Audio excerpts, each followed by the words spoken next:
Okay. Maybe. There we are.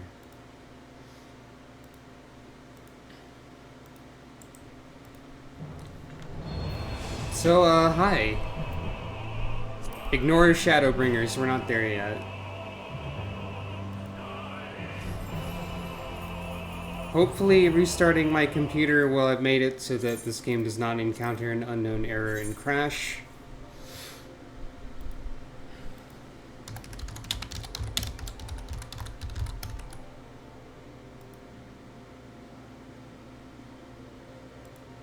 If it still crashes, I'm not going to be able to stream. That's really all there is to it.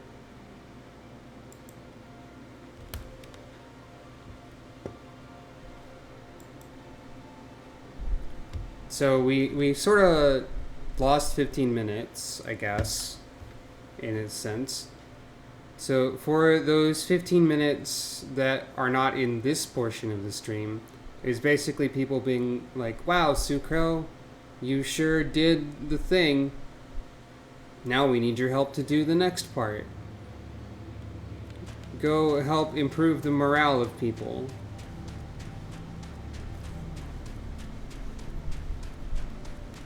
And also I played a Mario Party 2 song for like 4.5 minutes at the start.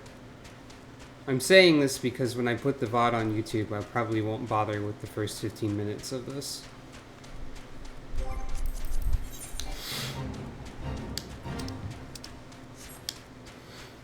Things are happening here, but I'm ignoring them. There's Dio Brando with the apostrophe after the Brando.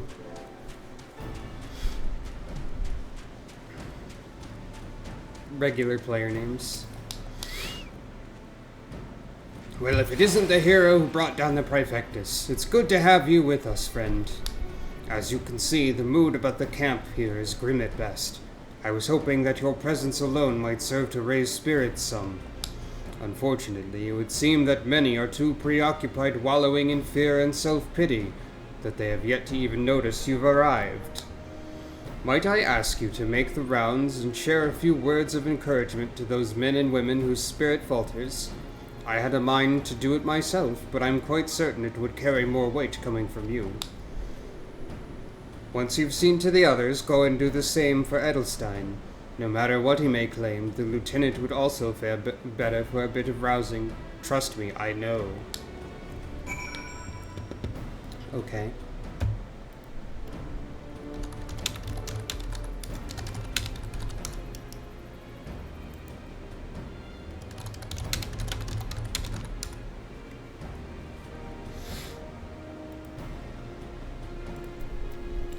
Okay. Morale boosting. I'm living in fear of more errors. My morale could use a boost, honestly. Squeaks be squeaking. The Redeemed. Good character name.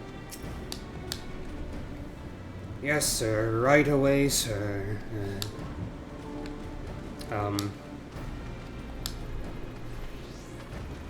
Oh, I have to do an emote. I have to do /psych. Yeah!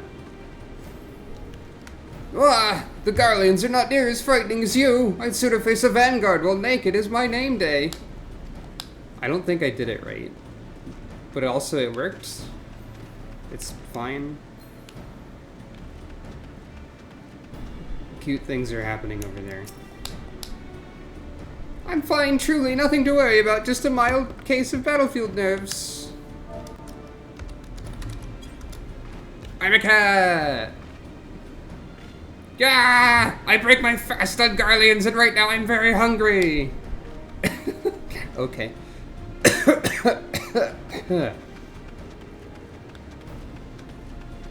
Well, you're great too, so there.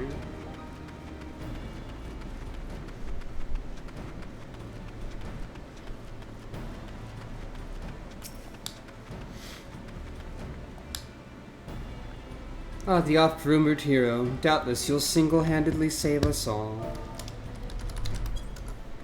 I'm a cat. Your stirring gesticulation has reawakened me to my purpose. Hero or no, I will fight tooth and nail to protect the realm. Mildly self-aware dialogue. Hey. You would stoke my fighting spirit as you did our recruits? Ha! A kind offer, but hardly necessary. I assure you the fire in my heart rages as strongly as it ever has. The objective says otherwise. I'm a cat. By Rhalgr, without my realizing it, the fire of my resolve had grown dim. But thanks to you, it burns red hot once more. If needs be, I shall lay down my life to secure victory for Eorzea. Yay. I did it.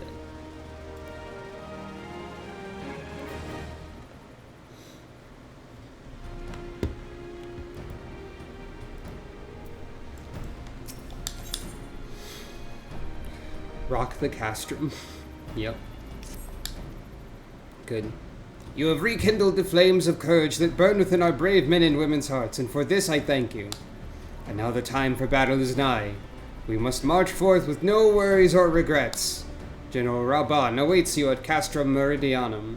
The battle will not be an easy one, but I trust that you're up to the task. Godspeed, Lieutenant Funk.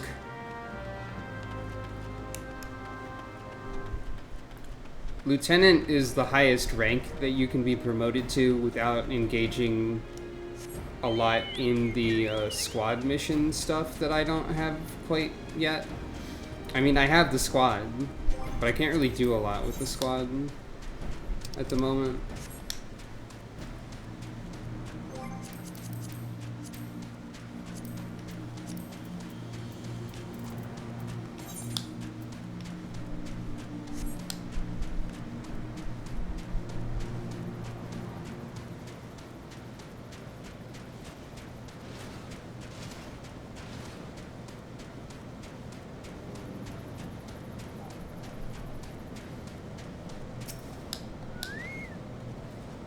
Our hero returns. I trust that your visit has done much to lift the spirits of the garrison on the eve of our greatest battle yet. Time is of the essence. Let us commence the briefing at once.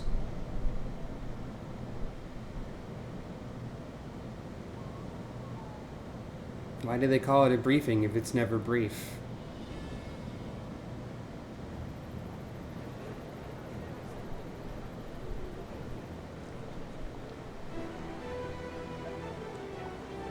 Is it time for my favorite character additional voices to return?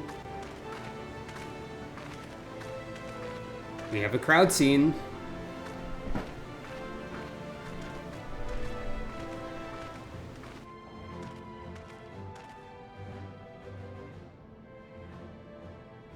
It's not voiced. Brothers and sisters of the Alliance, I would share with you glad tidings. Doubtless spurred on by news of the siege of Castrum Oriens, the Maelstrom has struck a double blow. Castrum Ocidens and Castrum Marinum are now under blockade. Phase 2 of Operation Archon is a success. Yay. Reports tell us that the Garleans offered fierce resistance, but that the Admiral yielded them not one ilm.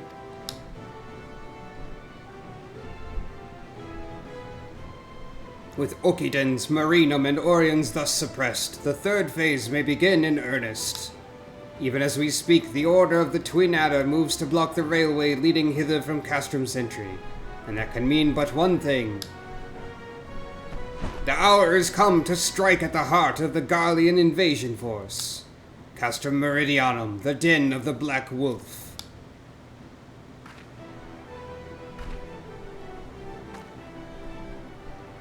My fellow Eorzeans, I'm Minfilia, mistress of the Scions of the Seventh Dawn.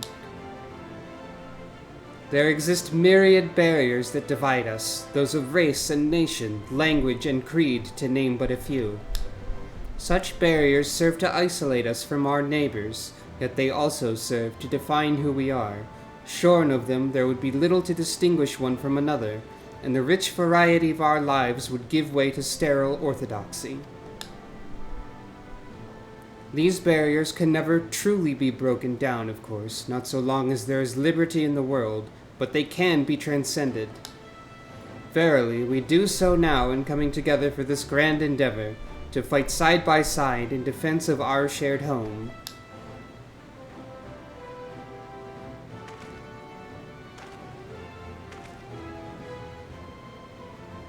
Before me stands the adventurer Sucro Funk. You all know her as the woman who will lead the unit tasked with destroying the Ultima weapon. We Scions know a different Sucro, however. We know her as a dear friend who's endured untold hardship on our behalf. A true hero who has ever blazed a path for us to follow. And why do I tell you this? I tell you, friends, because it is time for us to blaze a path for her. Our objective is to wreak such havoc outside the walls of Meridianum as to afford Sucro and her comrades the time they need to disable the Magitech field generator within. With the path thus cleared, we may finally turn our minds to the true goal of this operation, the destruction of the Ultima weapon. All troops prepare for battle.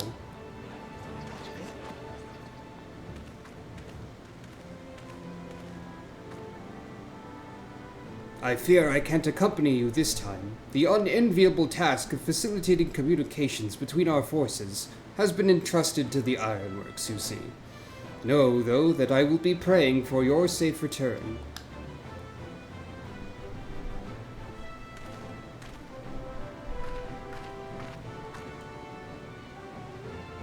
See that you come back to us, my friend. May the crystal bless you and keep you.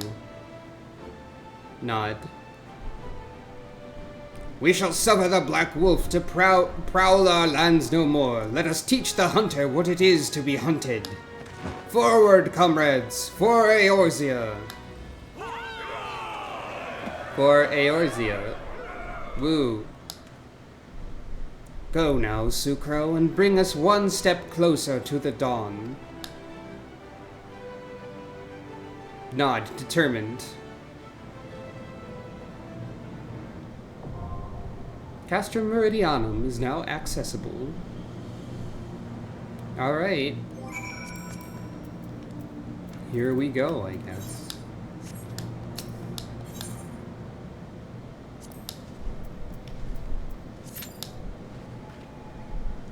Now begins the waiting game.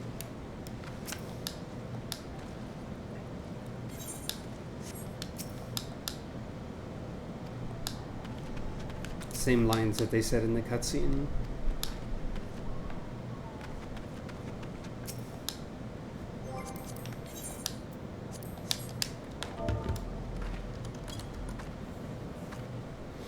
And so we wait.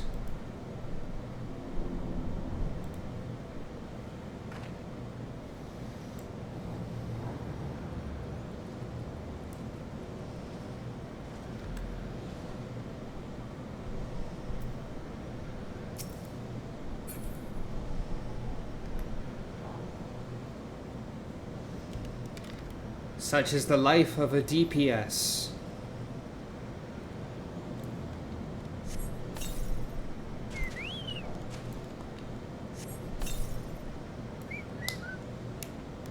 Also, I'm like level 66, which is still ridiculously high for this because I keep doing things off camera, like roulettes and stuff.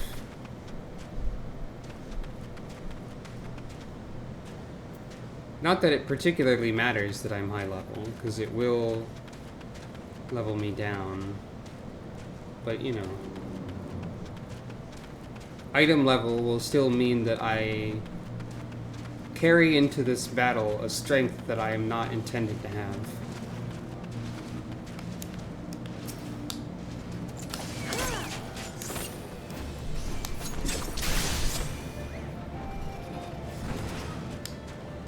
Indeed.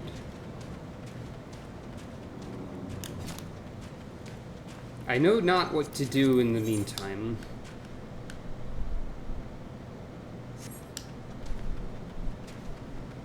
Clearly, I should have decided to play healer or tank.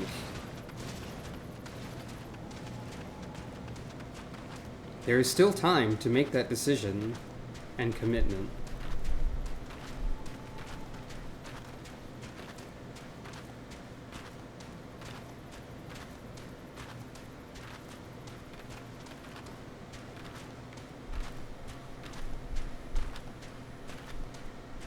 I did say tank, and I do already regret it.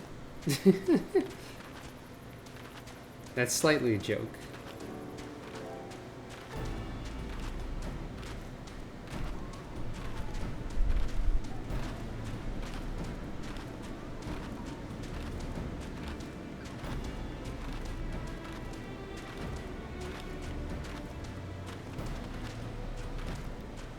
I can do so many cool spins before this dungeon.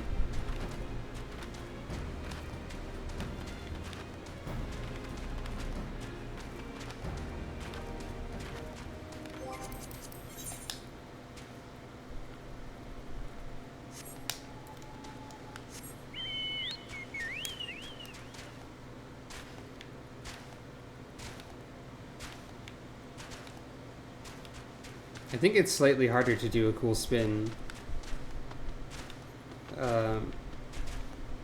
when on a chocobo or other mount than it is to do one while on foot. Ah, the gambler Tony Baloney has just passed me by. Ah, it's Kool-Aid Man, oh yeah. Amazing player names today. Incredible. Kool-Aid Man, oh yeah, a warrior as they should be.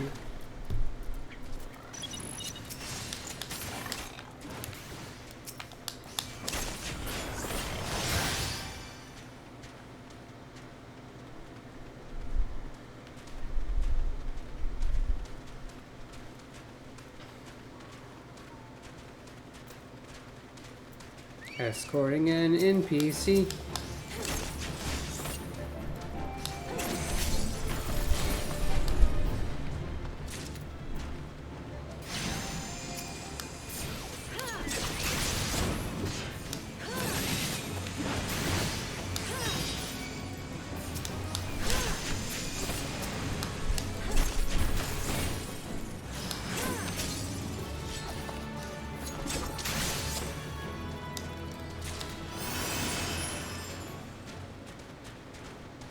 I found an egg.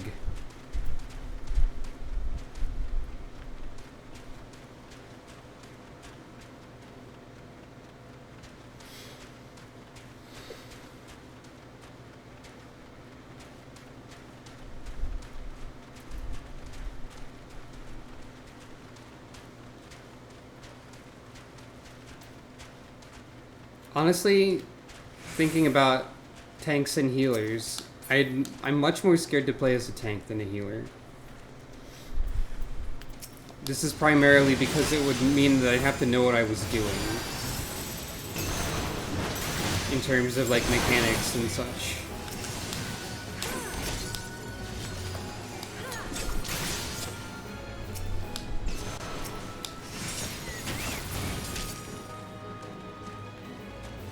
I could maybe manage healing again, but I don't know about tanking.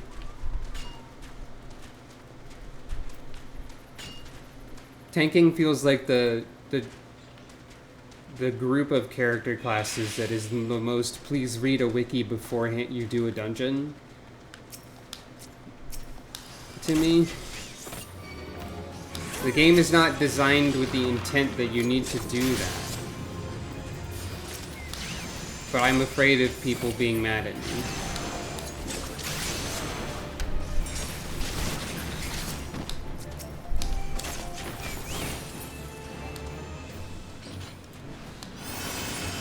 I am glad that you think I was a good white mage.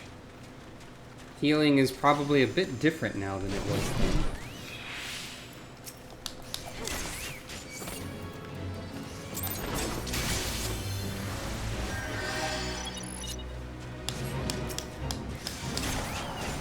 So I'm not really sure what to expect if I tried it again. I know that I wouldn't have to do the stance dancing anymore. That's something.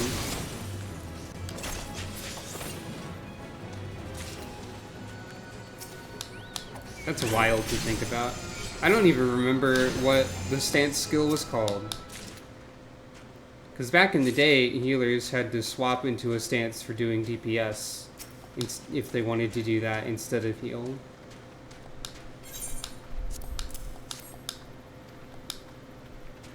I don't remember what it was called,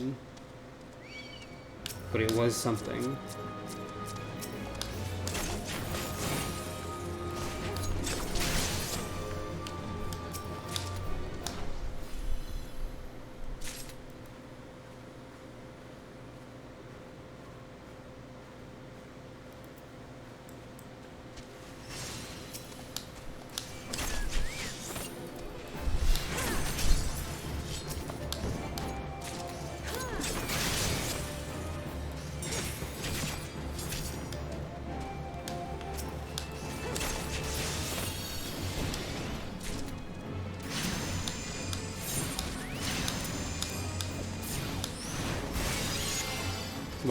What? Why would it do that?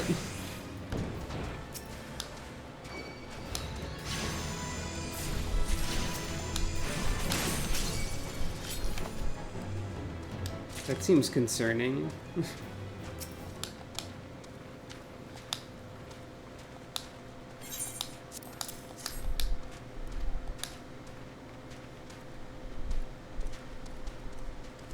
Oh, Great White Mage, like the shark. I get it. I see. That's a good actually. That makes sense.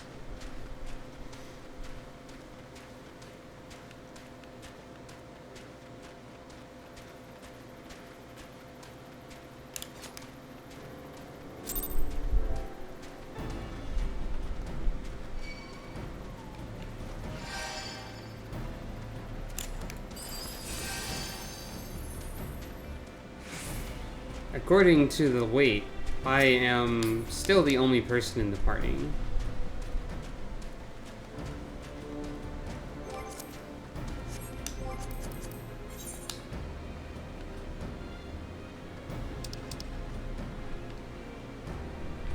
Uh-oh.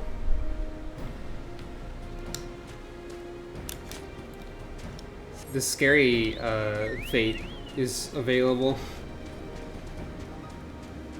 I don't know if we've run into this on stream, but there are some fates that are definitely meant to be like world boss style group events.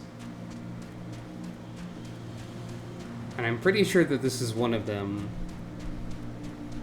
And that I will die.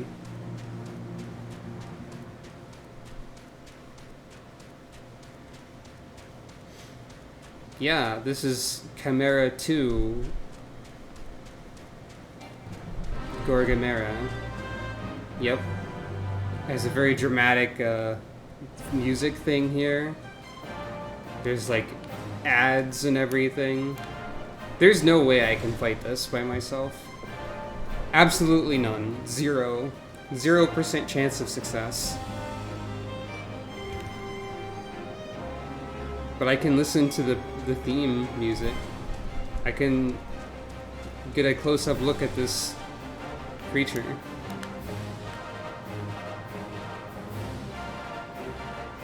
Frightening.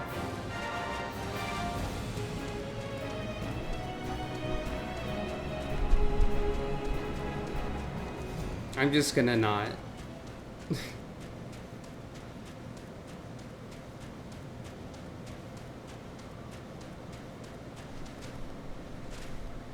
Sorry to disappoint.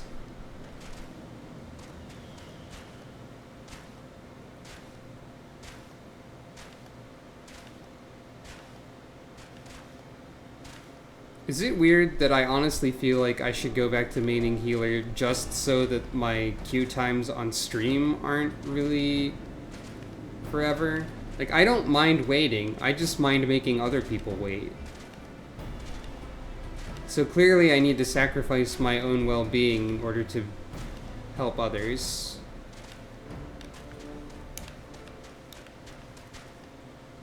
Assuming that it's a sacrifice. I don't know.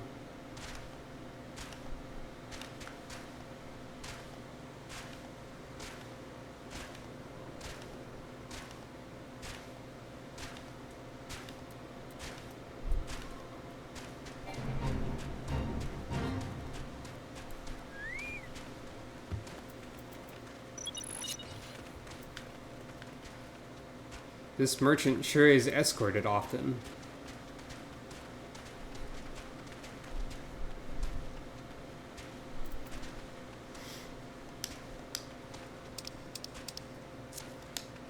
This is the same escort, even.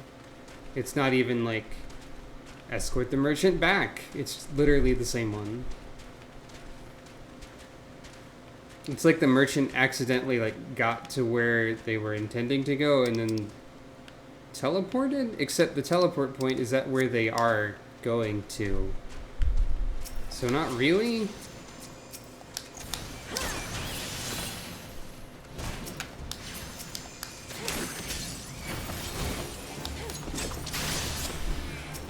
I completed a challenge that gives me Chocobo experience.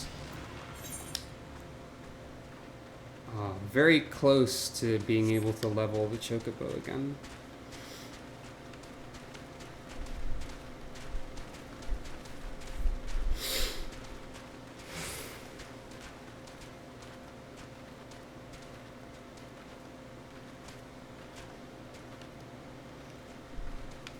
Oh, Dio Brando's the scholar. I've just noticed, because they have a fairy. That's a feature of one of the healer classes, the scholar, is that you have a fairy. It's a good fairy. I like the fairy. Achievement unlocked. Ah, Boaster got rank 5. Okay. Boaster up.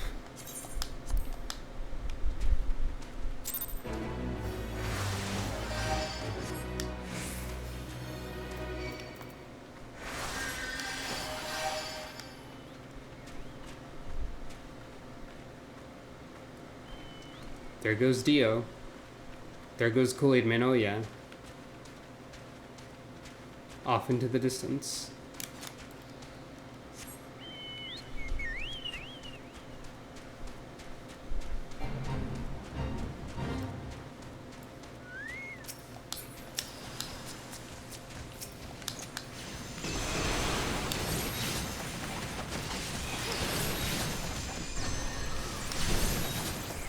Oh, I didn't level sync. Hello! Welcome. I'm glad to see you. I'm glad to see all of you, for the record.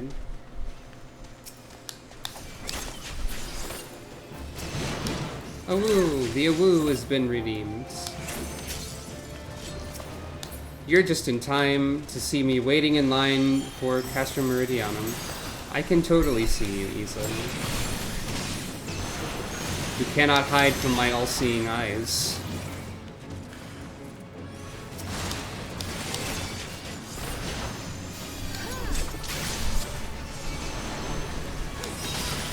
The waiting in line is making me consider trying to be a healer again.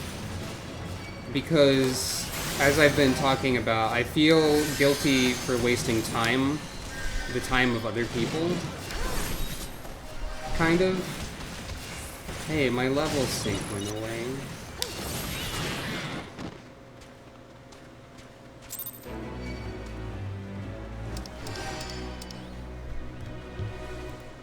I would still be too scared to be a tank, but I could maybe manage healer again. I don't know, actually.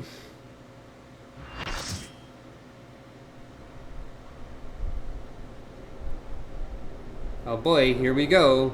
Part 1 of the final dungeons of 2.0. Unskippable cutscenes await.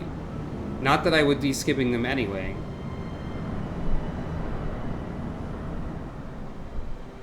Aw, shucks. Jeez, heck.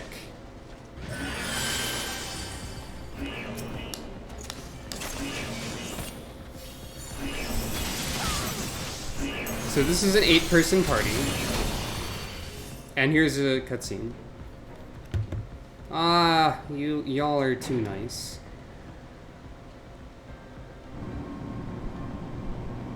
I wonder if these are voiced. I don't remember. Am I going to have to hold up the group even more by voicing the cutscenes myself? mysteries.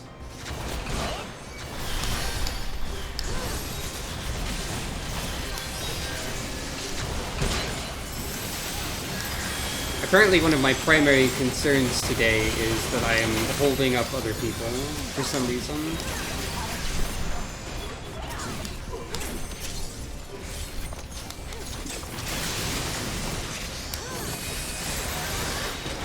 So who do we have in our party? We've got Dragomir Bo, we've got Amanda Torres, we've got Galavia Remoind, we've got Lost Spirits, we've got Kuroi Lin, we've got Gang XXXX, and lastly, Pathona Tia.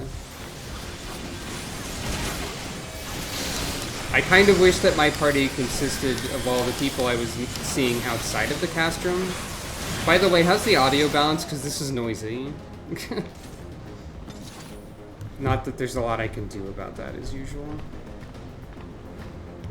Kind of wish we got to see wonderful people like Dio Brando and Kool-Aid Man Oya,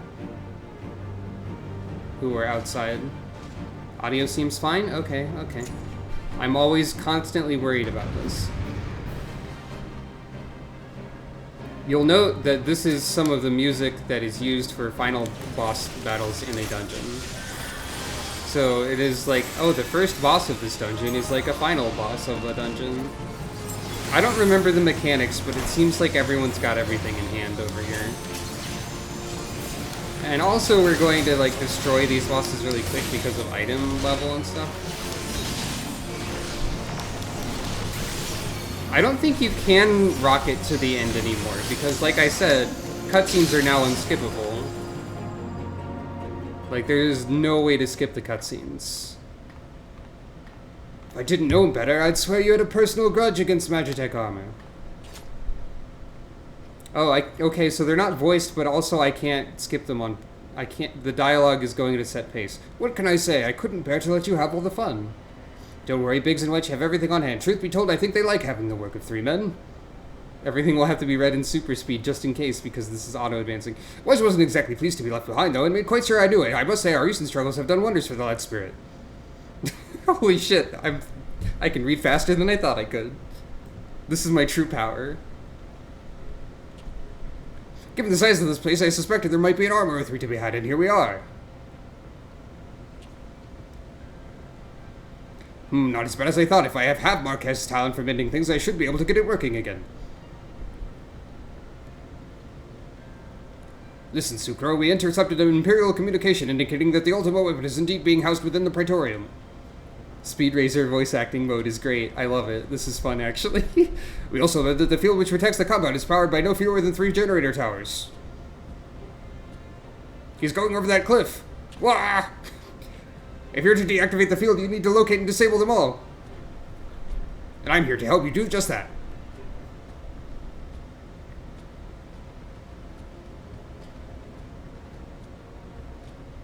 See that chute? It leads to waste disposal. Somewhere nearby there will be a cerulean facility supplying fuel to the closest of the 3 towers. Find the place and break things.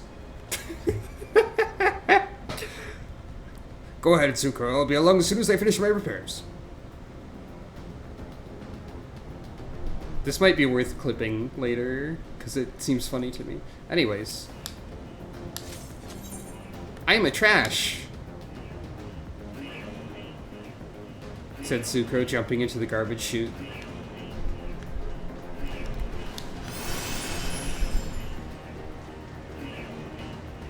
And another cutscene.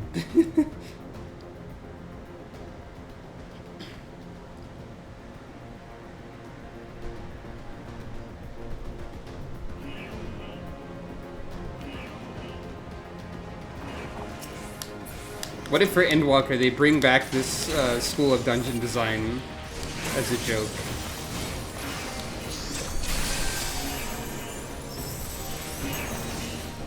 They won't. But what if, though?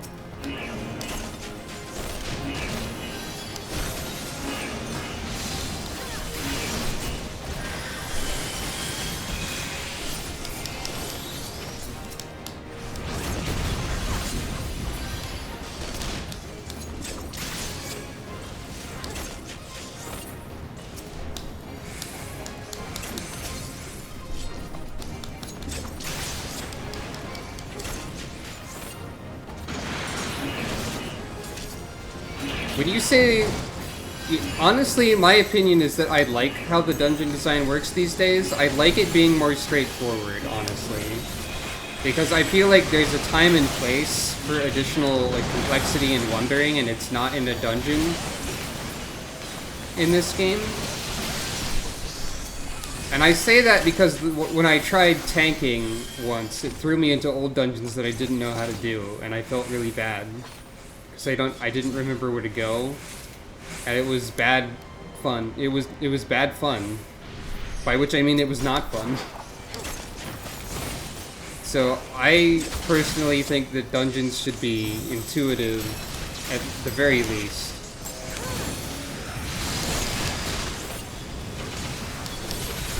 Dungeons could afford to be less straightforward if this were a single player experience. Yeah, solo instances can be like that. I'll agree with that one. Unstable paneling, my favorite. Also, the idea of all the dungeons having the crazy taxi arrow is very funny. There is a minion in this game. While it's not the crazy taxi arrow, it is the glove finger hand cursor that follows you around and points at you. So you too can say finger? What the hell?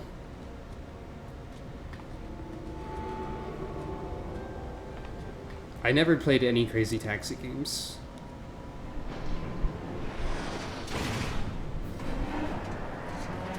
You know, if the Imperials had slightly better aim, that could have landed on the Warrior of Light and probably made things a lot easier for them.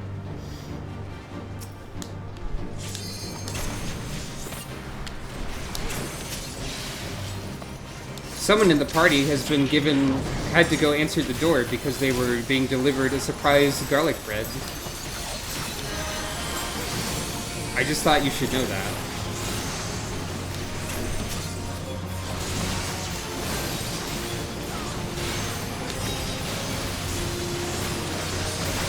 Someone else in the party replied to this with just yum.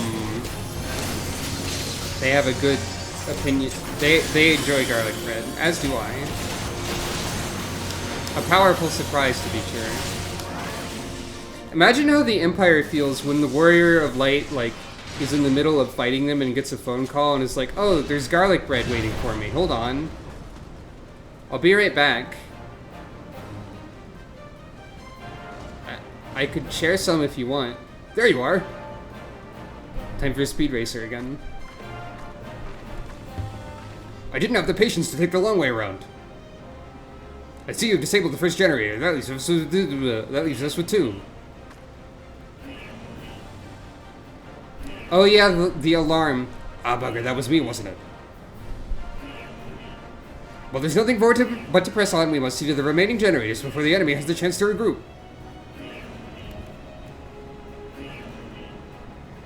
You go on ahead, Suker. I'll bring up the rear. What little I've seen of Speed Racer is insane, by the way. Let's raise some hell. Speed Racer is constantly doing crime, basically. Being a criminal and a miscreant.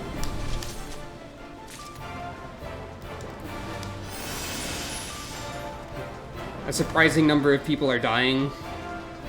Often it is Speed Racer's fault.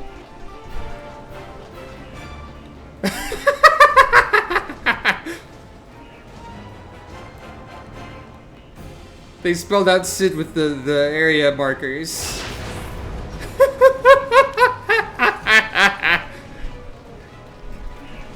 God.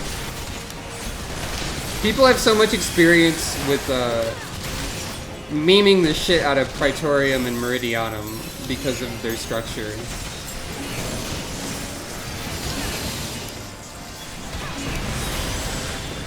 They didn't use the cutscene time to do it. They just had that on hand. They might have used the slight wait for the door to open, because I think Sid has to blow it open in that sequence. Bamfrit does seem to be a good server. I don't actually know if all of these people are from Thamfred. Because I think they could be from anywhere on the data center.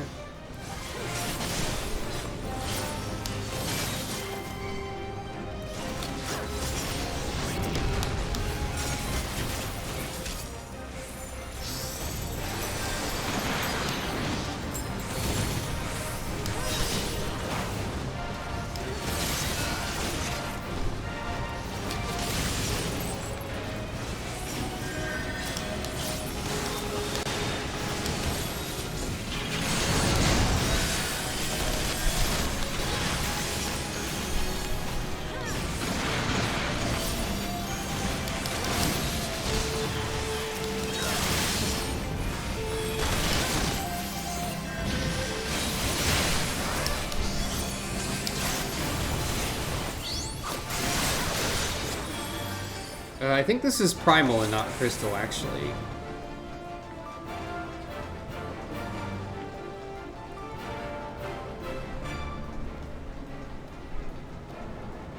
Crystal is where my bunny character lives. I'm excited for the eventual cross data center stuff because, like, when I made Sucro on this data center, I was like, it'd be good to have a character on both. But now I'm just like, I will only play Sucro forever because she is my favorite. Sucro is already important. I've just noticed that this person with the Mikote name is in fact actually a Hrothgar.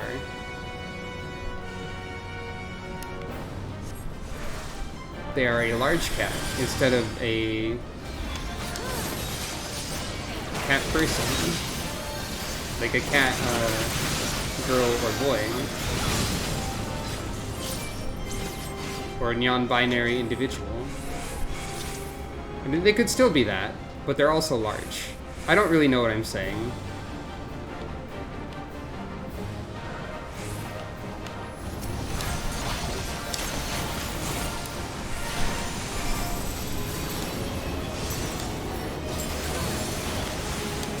Yeah, that is a good, yeah. Non-binary is not my own invention. I can't take credit for that one.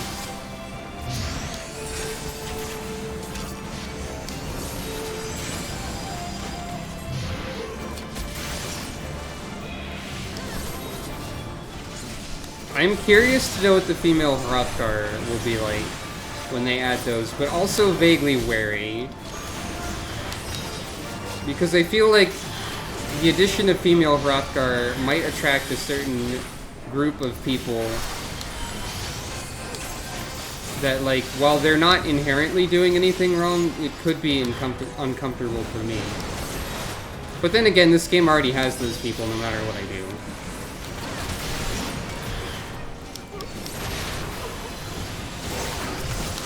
I learned of the term non-binary from a light novel.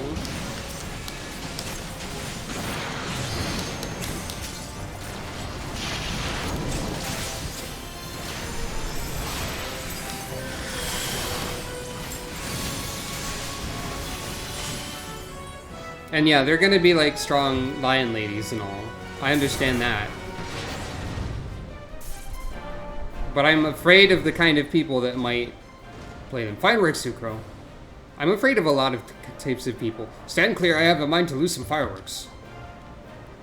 Diverting all power to cannons. I don't mean to say that those people are bad, only that I'm afraid of them because of my myriad mental issues.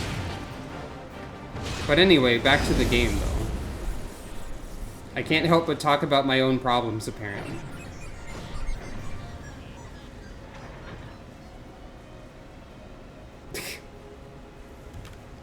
Sid, you broke it. Sid. Damn it, there goes the core. I feel I may have overestimated its maximum operating capacity by a few orders of magnitude. I blame Marquez. And we'll have to find another way to bring down the third generator. Hotel Mario voice was redeemed. So you got Speed Racer Hotel Mario. Well, well, the traitor himself and with his meddlesome friend for company.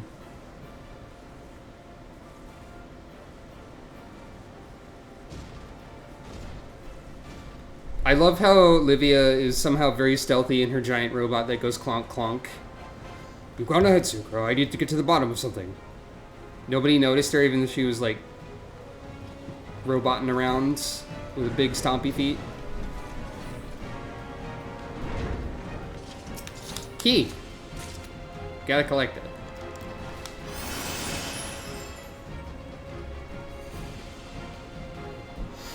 I'm the only one with Peloton in this party, and I should remember to use it.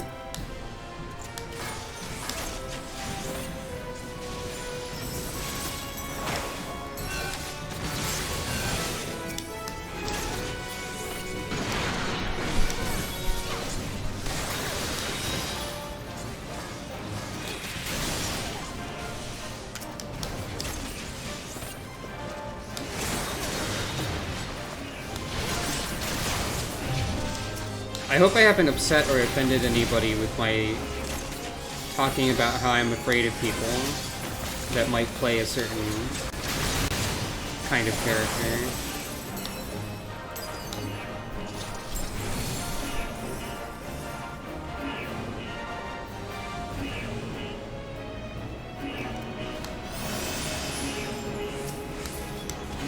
Because again, I don't mean to say that they're bad people, I just mean to say that I am vulnerable to a lot of things.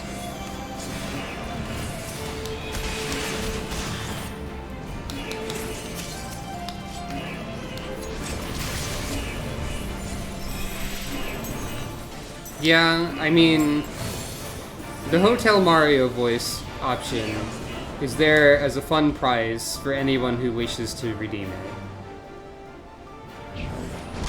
With a slightly limited amount of applications possible.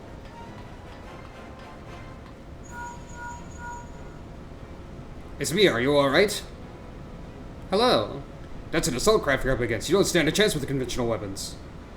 Welcome to the Speed Racer voice acting hour. You're going to need something big to bring it down. A mortar, a cannon, anything. Hold on, Sucro, I'm on my way. Because I can't choose the speed at which these text boxes advance. I must read them extremely quickly. Sucro looks really annoyed at the existence of cannons. Until she gets to fire one, of course.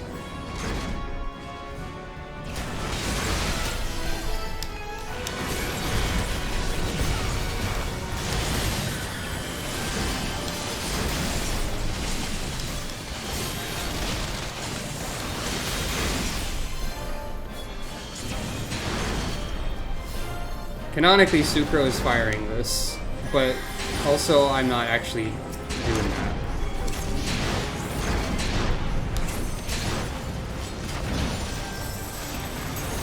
What if I implemented a channel point reward that was just called the element of surprise, and I didn't say anything about what it did?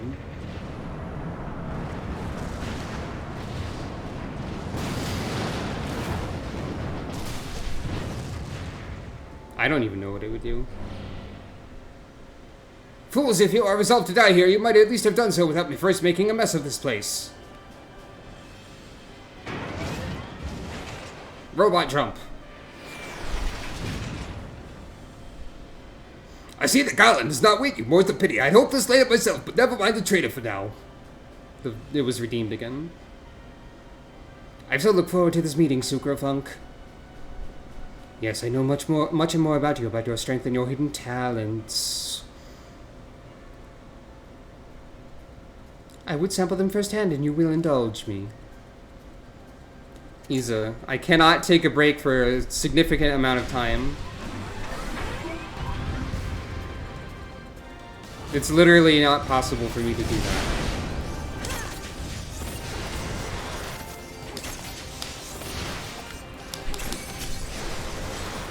And I will be taking a break after the dungeon, so really,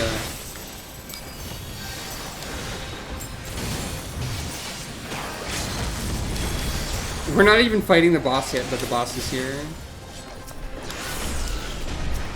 Or wait, are we fighting the boss now? Come here, show me what you can do. Show me everything. Even the during boss battle text is very clear. So I'll have to break out Speed Racer for any time a boss talks ever. Oh yeah, you have to like shoot cannons at her and stuff here. I guess you have to gather missile.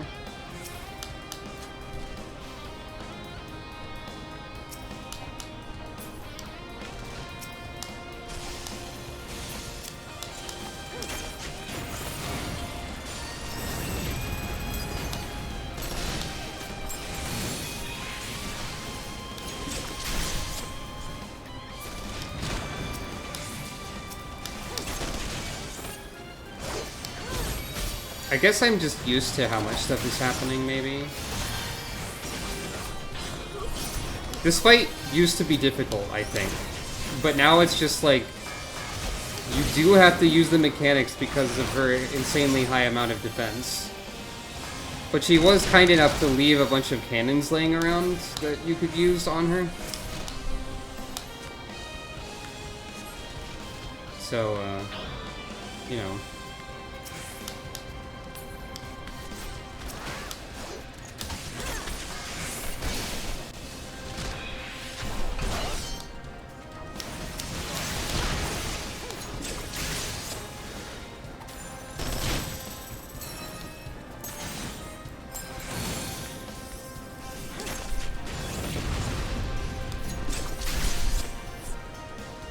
And then Livia died somehow.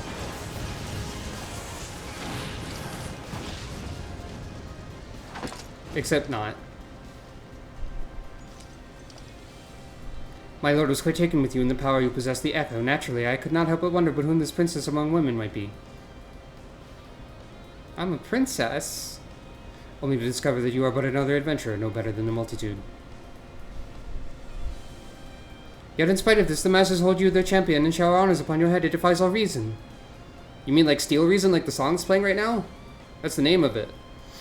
How is it that you could be such a thorn in our side? Whenever you appear, you leave havoc in your wake. You even slew Vitatan, one of our very finest. Well, I will not speculate. Truth be told, I couldn't care less how you've done these things. What matters to me is the fact that you've done them. Thanks? If you are allowed to continue, you will eventually deprive me of all that I have toiled for, all that is mine by right. Abu, my minions, my comrades, even my Lord Gaius. Well, you cannot have him. His dreams and ambitions, his body and soul, they are mine. Do you hear me? All mine. I lost everything once before. I will not suffer it to happen again. I'm impressing myself, honestly. I will kill you, adventurer. Only your death can bring me peace.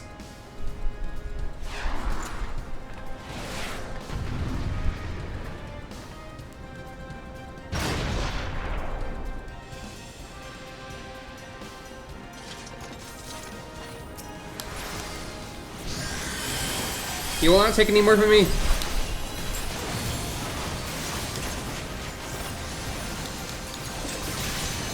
She does look like a Power Rangers villain. And like, that's basically correct. You lot make yourselves useful.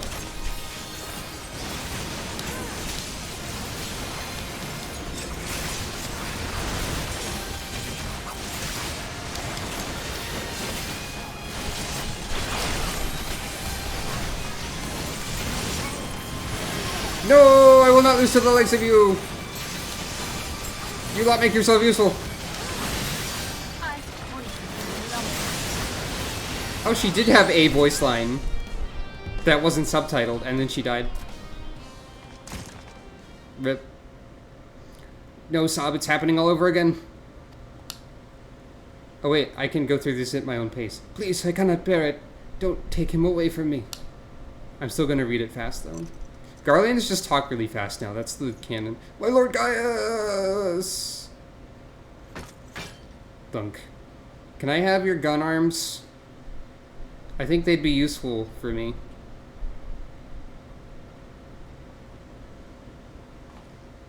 I don't remember who Elgar is from Power Rangers, but I do remember Rita a bit. Another poor fool who craved Gaius's affection over all else. May her soul know rest. Yeah, revenge. To 'Tis a miracle no harm has come to you, my friend, one for which I will happily give thanks. And the wonders do not end there. Truthfully now, did you really mean to send that assault craft crashing into the generator tower? If you did, you're a bloody liar. If you didn't, well, you're too modest. Whichever you are, you've managed to open the way to the Praetorium. The only problem is that we can't reach it on foot. Nay, we'll need to take the Enterprise. I left her at the cerulean processing plant, so let's regroup there.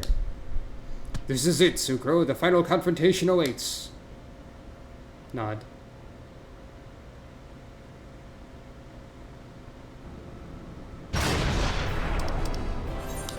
I got to commend somebody. Yay. Now give me all the commendations because I was the one who made us walk slightly faster. Right? Yeah? I got 2. I'll take it. I'm joking, mostly, about that. But I'll take... Boaster, why are you hurt? How did that happen? Anyway, the, make Robin take a break will now finally take effect. So, BRB.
Hello. I am back. It is I.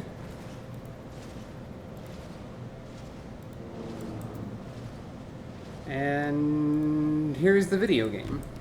Are you ready to wait in line again? Are you ready for my voice to be infected with this speak fast for a while? Because I just inherently... I knew you wouldn't let us down, soldier. With the Praetorium stripped of its defenses, the way to the Ultima weapon lies open. The time has come for the final phase of Operation Archon. Yay! Give me that money! The ultimate weapon. This is the quest that I need to do in order to talk to Noctis Final Fantasy XV. For the final phase of the operation, my flames will storm Castrum Meridianum and suppress what is left of the Imperial garrison. If all goes well, this will allow you to reach the Praetorium unopposed, fit and ready for your encounter with the Ultima weapon. Yours is the most dangerous mission of all, but the best must bear the heaviest burden, and you're the best we have. There's not another soul in this realm that could see this deed done, and Mervib and Kane are of the same mind as me. I'm going to sneeze. Though all hangs on your success, you must not let our plight make you desperate. Victory belongs to the bold, not the reckless. Bards are wont to sing of heroes who valued their life at naught next to honor, love, and liberty. But I tell you now, that which men value at naught, they sell cheap. What? Risk no more than you must, you hear me? Raban, are you trying to sound profound? Because I don't get it. Now best you were off. You have work to do. We have work to do, both of us. See that your preparations are in order, then report to Sid. He awaits you with the Enterprise at the Cerulean processing plant. May Ralgor grant you strength.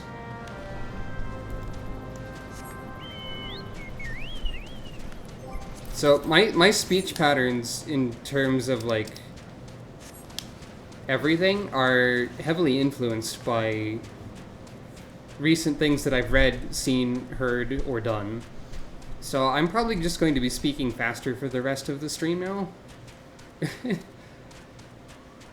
Like, I definitely read that Raban line faster than I usually would have.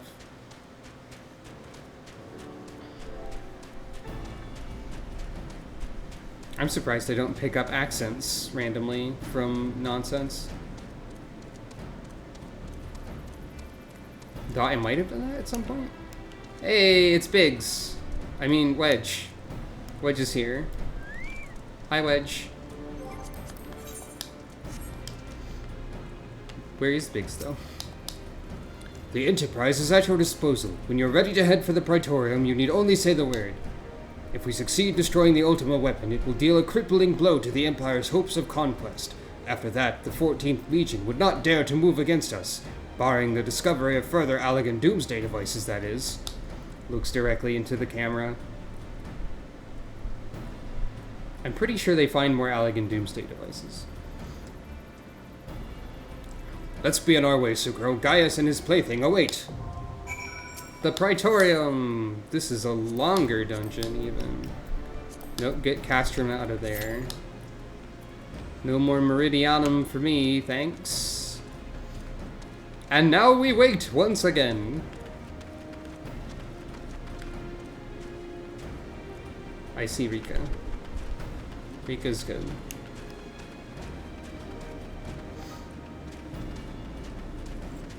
I see a person named Fuzzbomb. And yes, I can actually do the next 3 job quests because I'm level 66. But I'm not going to do those, like, while waiting in line, because that just doesn't seem practical.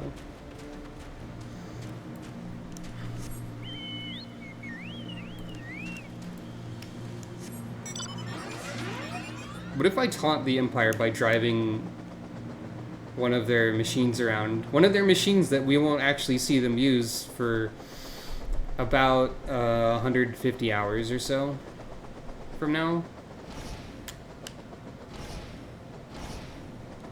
Hey, Magitech Vanguard, look, look, look, look, look, look, look, look, look.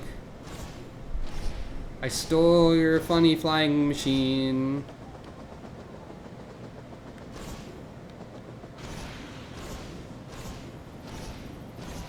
Hey, third cohort Secutor and Signifier. Or Signifer. Not Signifier. Did you know that I took Latin in high school? So I should, in theory, at least be able to pronounce some of the Imperial stuff correctly. I'm pretty sure I've been pronouncing it all correctly. But I might be wrong. Also, fun fact, in my Latin class in high school, we had to, high school language courses have a thing that they like to do where they're like, for the duration of this class, we will give you a name in this language that we will use instead of your given name. And granted, high school was when gender was different, but my Latin class name was actually Gaius. So that's funny.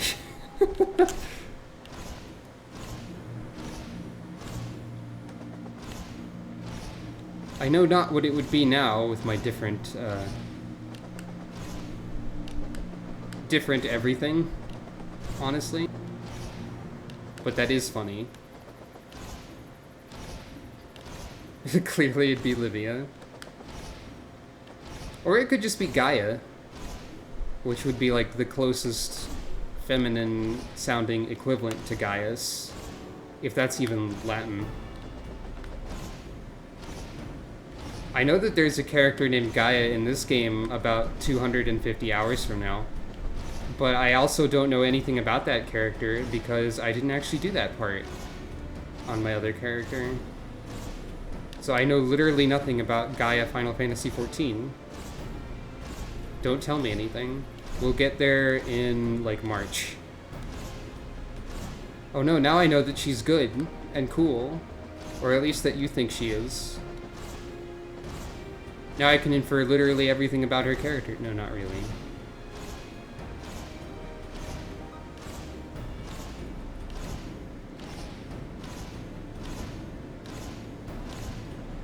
I like the jumping noise of this machine.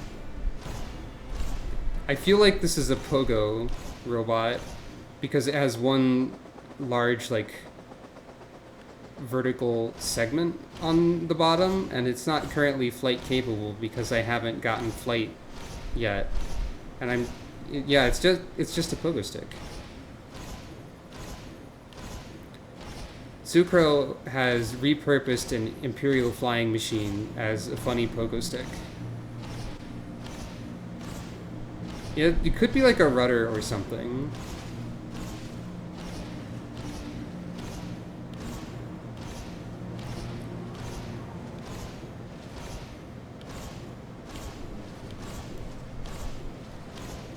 How do you think the Empire feels about this kind of behavior? This is probably the kind of behavior that would get you shot by the superior officer in a cutscene to prove that they're actually super really evil, like for real. Unless you were also a superior officer. In which case, this is the kind of behavior that would prove that you're the funny one. You're the comic relief of the evil squad.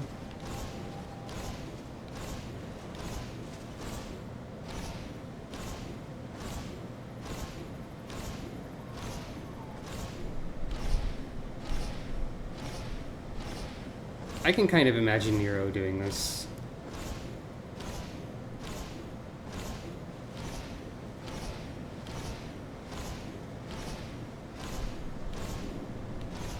Though at this point in the story, Nero is presented as a fairly serious character. Like, we haven't seen him be an idiot nerd goofball yet, really.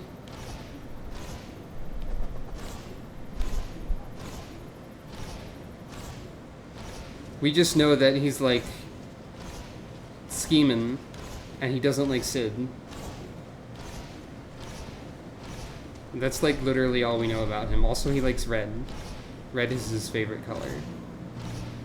Also, I think he probably killed some minion somewhere to be like, I am evil! That's just a thing that you do when you're Imperial.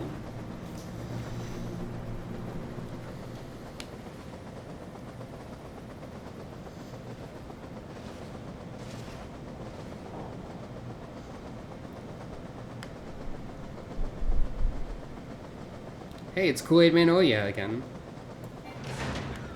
What a good name. Like, seriously.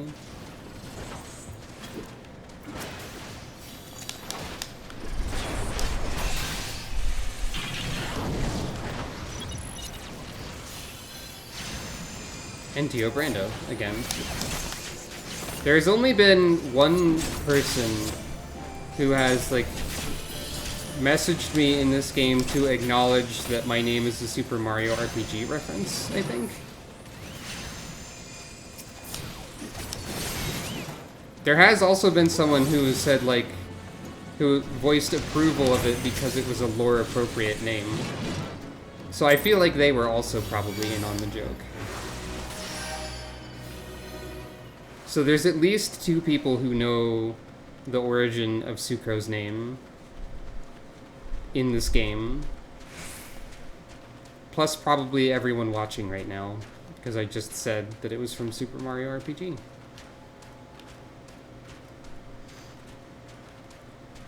You know what I could do, for the sake of comedy, is that I could go switch outfits for the Praetorium. Because I did just make a Toho outfit. For fun.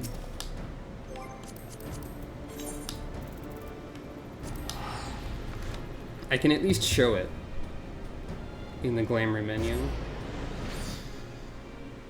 But I have to go back to a town first.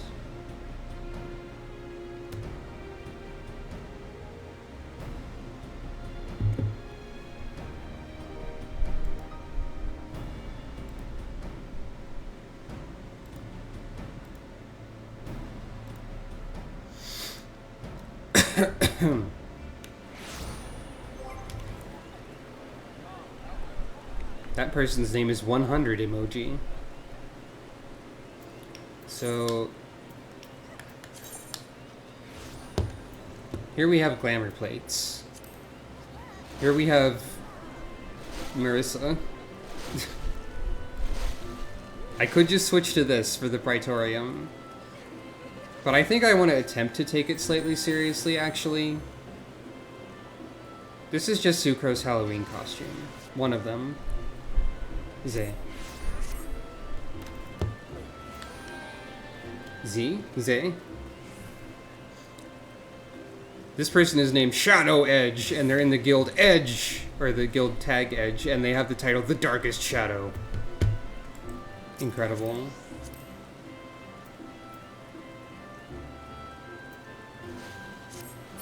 And they stream on Twitch, apparently. Shoutouts to that person for their amount of shadow and edge that they have.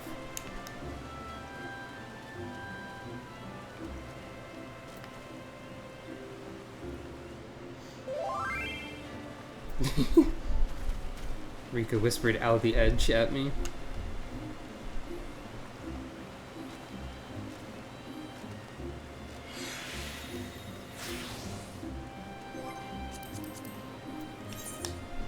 Gridania is kind of a... I just got completely derailed by whatever I was going to say, which I think was Gridania is a slightly dangerous place to hang out in this server because there's so many people or something. I was completely derailed by somebody advertising a, quote, cannabis-themed free company. Now recruiting all mature and friendly people. They have a small house in the lavender beds. Presumably, they grow weed there.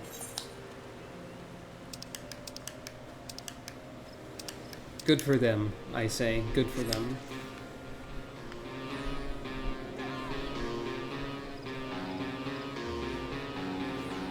I can't recognize this music.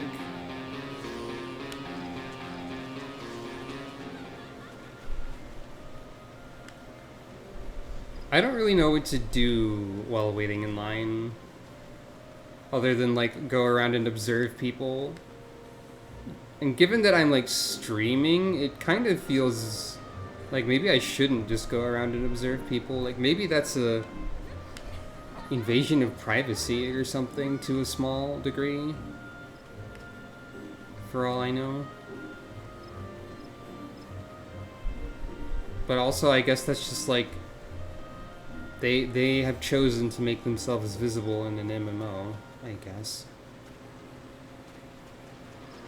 I don't really know. Is there a moral or ethical dilemma here, or am I just overthinking it because of my paranoia and anxiety? Probably the latter.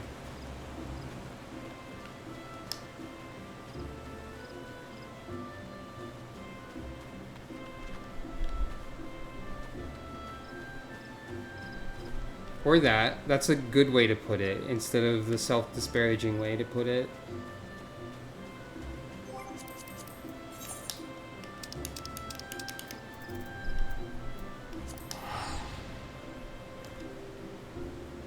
Oh, I was just wondering if it was bad to, like, go around and point out people who are playing the game on stream, if that's, like, a... if that's not respecting their privacy or something like that.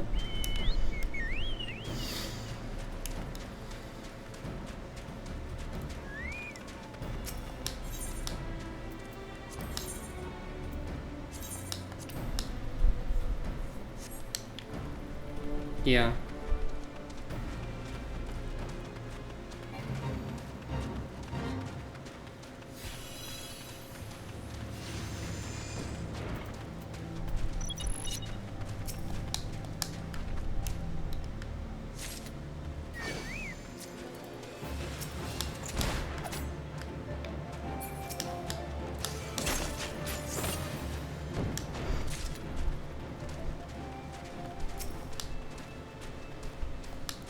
According to the the queue status, for some reason I really don't like saying the word queue. According to the line, the queue, the numbers, I'm still the only person in the group, which is probably not actually the case. Because I don't actually really know how that works. I think the reason I don't like saying the word Q is because it looks like it should be pronounced completely differently. It has so many excess letters in it. So my brain has to take an extra step to process that the word is Q and not like Quayway. And that makes it have a bad word feel to me. It's like a tiny, tiny speed bump in my talking and thinking. To remember how that word is, like, used.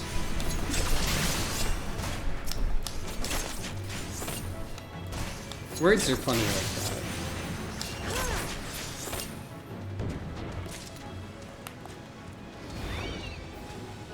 No, I need to deliver the cores.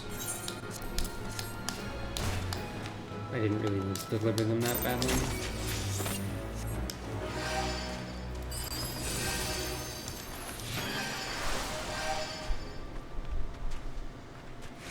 At some point, I should get Boaster some more fun barding than just standard Gridanian. I have some, but I don't feel like any of them really fit for Boaster. I also want to make Boaster green at some point, but that requires owning like a house. I could use the Barding of Light, for example. Or I could use the Wild Rose Barding.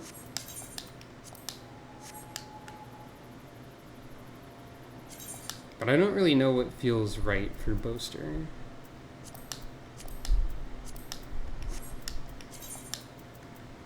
There's no way to give Boaster sunglasses and then make him blue.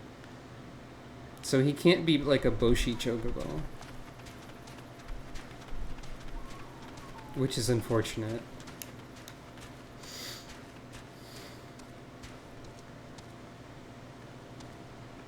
I guess maybe the thing I should have done was to join the Maelstrom entirely so that I could have like red barding that would like be equivalent to Yoshi's saddle. But nah, Sucro's Forest Cat. through and through, 100%. Sucre's not pirate cat. Although in my other character, I did actually, like, rank up all the way in every Grand Company because I could. Because you can do that. So, hey, Dio, what's your chocobo named? World. Good! Excellent. Dio's chocobo is named World. Thank you.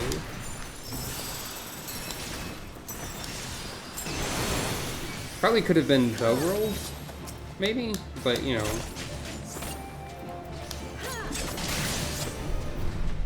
Or like Zawark Udo. Or something, right? Yeah? No? Probably not. Chocobos don't let you put spaces. Oh, right, yeah.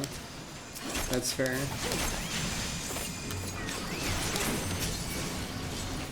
I forgot.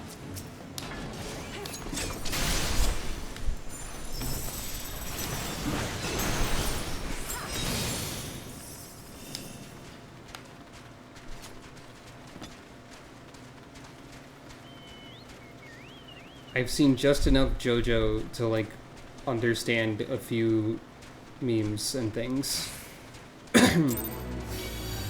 But I didn't make it all the way through the Egypt part of Stardust Crusaders. Because it started doing things that just made me go like, really? I don't really want to see that.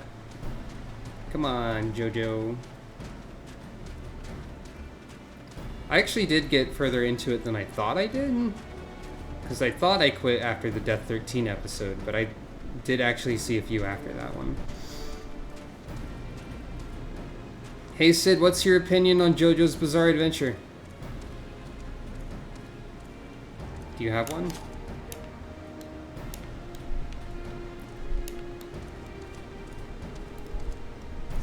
Yeah, I think I'd probably agree with you that it's not great. It's not bad.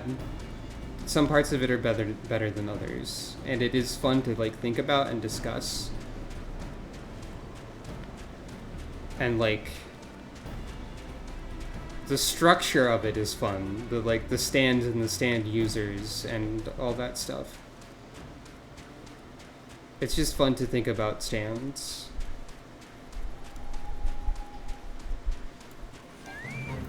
I'm still convinced that like there are a lot of song titles in video game soundtracks that would be great stand names. And there are also a lot of basically every song on the Strong Bad Sings and Other Type Hits album from Homestar Runner would be a good stand name. Especially, I think my favorite one of those would be Moving Very Slowly as a stand. That would be a good one.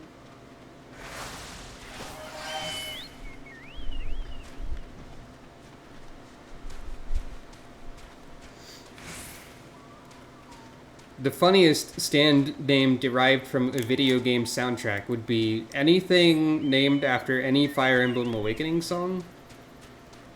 Because they are named, the naming scheme for Fire Emblem Awakening songs is character dialogue from the scenes that the songs are in. So you would be like, behold the power of my stand, but Frederick, it's nearly dark. Like, what? Frederick for short, I guess.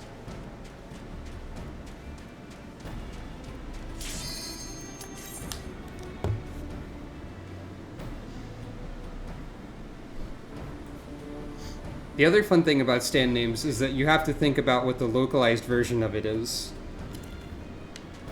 Because it has to be something that's like conveys the same meaning but doesn't infringe any copyrights. Hello, you're here for the Praetorium.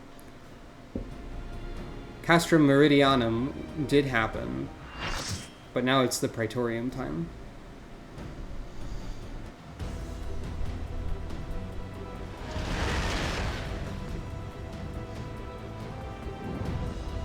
Time to get ready to read dialogue really quickly again. I think.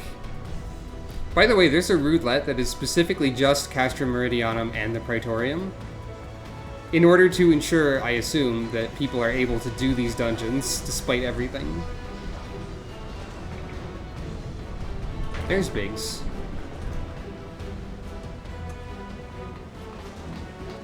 And the rest of the adventuring party's even in the cutscene for a second.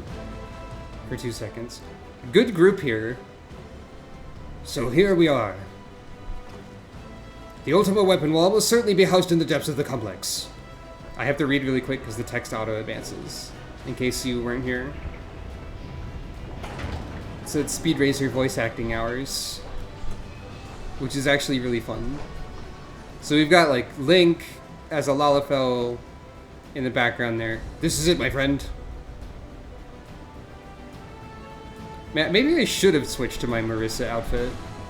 I might have fit. Party member Ferthota Blofhiswin says, I received serotonin for looking as ridiculous as possible in the Praetorium. Remind me to commend that person. So, oh, someone immediately fell out of the party, right as I was about to say their name.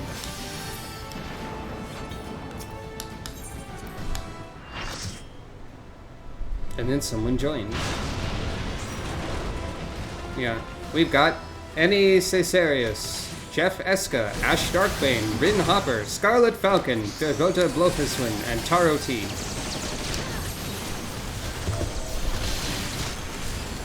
I like to read the names of my party members out loud for some reason.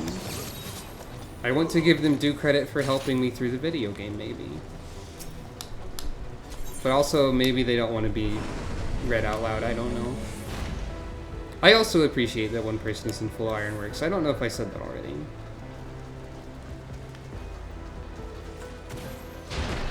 So we've got one person in like pink Halloween Valentine's gear with funny ears on their head. That's the person who gets the serotonin.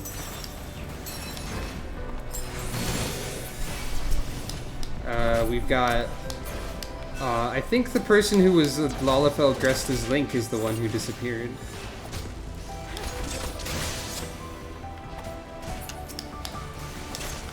I like that one. Scarlet Falcon is in Monk Artifact gear. We've got someone in Warrior Artifact gear. Like, it makes sense to be an Artifact gear at this point. That's probably what you're expected to have in this dungeon, honestly.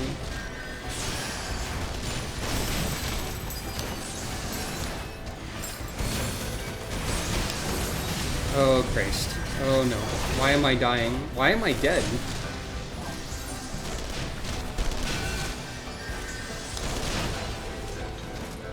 Uh-oh.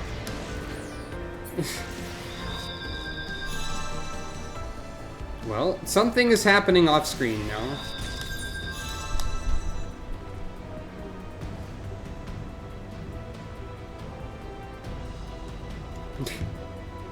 My teleport was interrupted by a cutscene. I'm not going to be here, I don't think. Oh, hey, Gaius. Gaius! Ah, Sid, my boy, you are late. There's something I always meant to tell you, yet the time never seemed right. It concerns your father. What of him? In the winter of his years, Midas came to abhor his party meteor. He told me he wanted nothing more than to wash his hands of the whole sordid business. I literally have to read this fast, almost. But he did not wash his hand of it. He helmed the project of it until the day it killed him. That was almost correct. Come now, Sid, you must know that he did not have the luxury of choice. By the time he realized his error, it was too late. Meteor had him completely in its thrall. Shortly before his transformation, mayhap sensing that something was amiss, your father confided to me all the regrets of his life. Most of them concerned you. Early on in your career, he realized that while you had a talent for devising armaments, it would never fulfill you. Long ago, you had known your own mind. He said that you would be far happier using your knowledge for peaceful purposes, and the thought touched me as a changed man for it, though. I'm making myself crack up. He could not let it show. Couldn't squeeze that last bit into the text box, guys, I guess. You blew holes in this place just so you could say this to me? What is it you want, Gaius? Yes. Yes. I want you at my side, Sid. Take up your father's mantle and become the Empire's lead engineer to your destiny. My father had a change of heart. You said so yourself. Besides, I have long known my destiny, and I assure you it lies not with the Empire.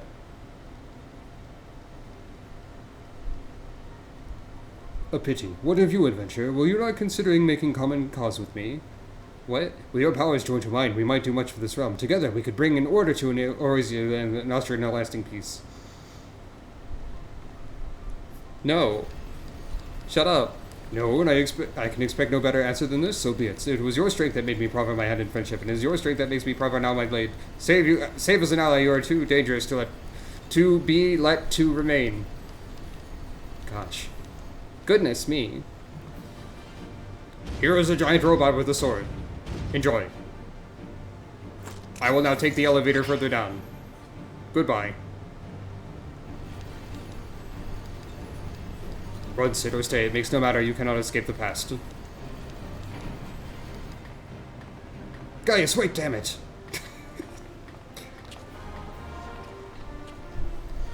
I hope I'm actually anywhere near the boss arena when it loads in.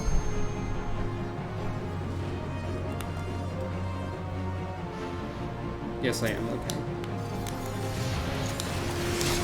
I think it would allow me to teleport where I'm not.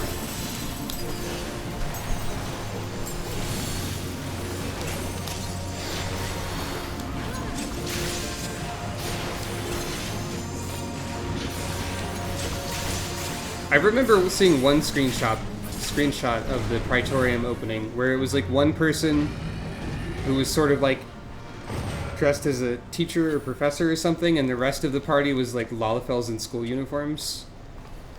Like,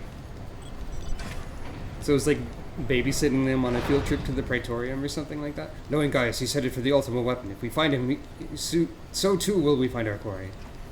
I think it was like preschool uniform looking things, even. With these instruments, we can monitor every nook and cranny in the castrum. I think it's time we divided our forces. Pray go on and give chase. I'll track your movements from here and guide you through the complex.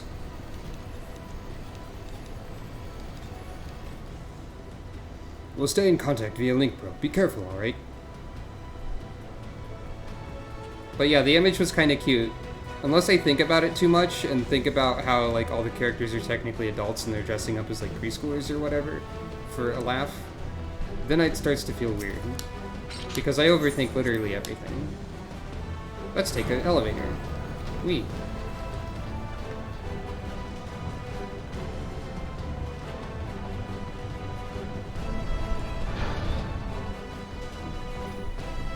Oh no!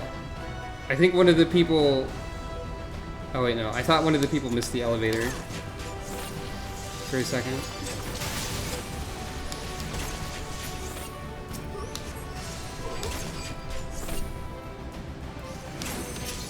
A wall that cannot be broken that's marked as an enemy.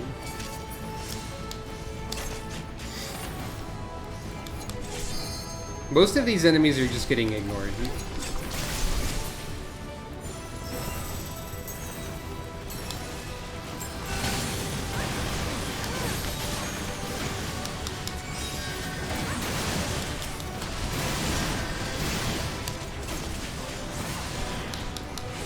Yeah, it's a little inconvenient to use, probably. Well, would you look at this? I found just the unit for you, Sukro. I'll send the identification to the terminal. You can use that to activate it. There ought to be an identification key reader nearby. You need to complete pilot registration before you can activate an armor. You are now authorized to use a suit of Magitech armor. Wait, I don't want to activate that, because not everyone's here.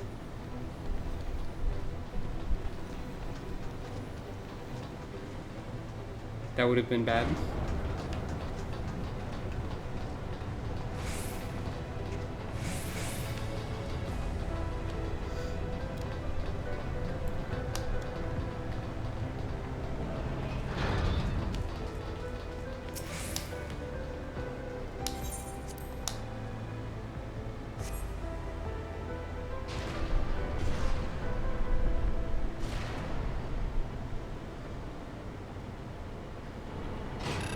Hey, look, it's the Magitech armor that we hijacked previously.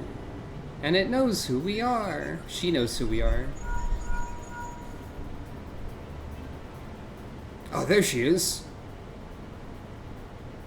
I trust you recognize our old friend Maggie, was it? They must have shipped her here from Sentry. Cat detected. Considering all she's been through, it's a wonder she's still operational. Tough old girl.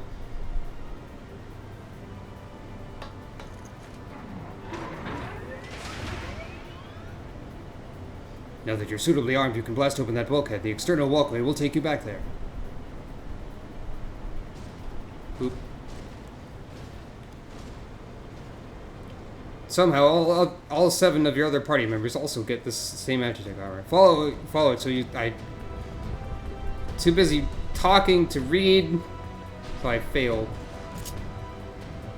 Basically, follow the path to the funny door and shoot it. Probably.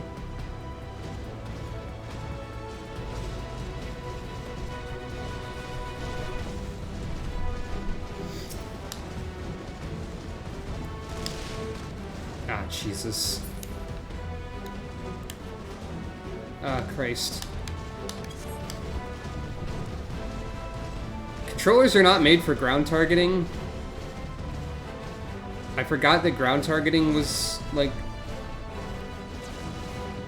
a thing for this mount, for this section, and also for certain classes, which makes me scared.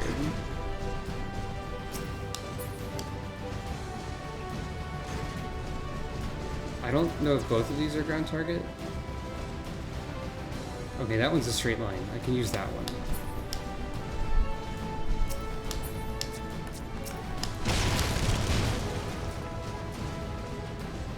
I can use the ground target one as melee. That's like the one problem with the controller setup for this game, I think.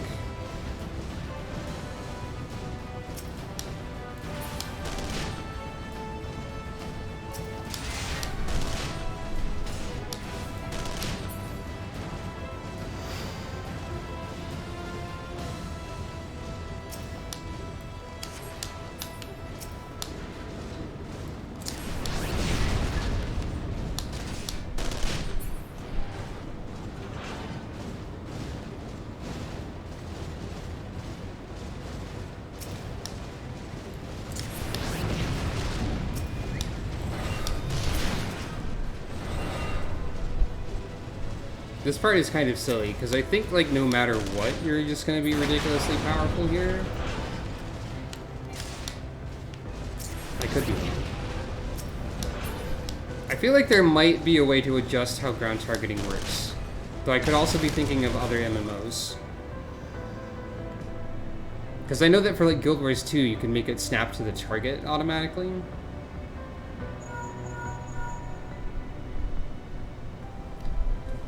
The bulkhead is composed of a special alloy, extremely tough. Ordinary fire won't leave a mark, I'm afraid. You'll need to divert all power to the Magitech cannon, as I did so memorably once before. Remember that cutscene? It was cool. As you may recall, the armor's core is likely to expire from the strain, but there's no help for it if we want to press on. Now listen well, press the control, engage, accelerate, then fire away. Don't mind the warning lights.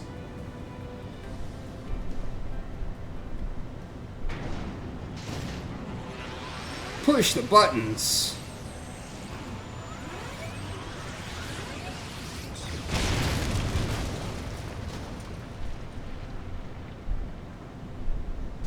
Poor Maggie.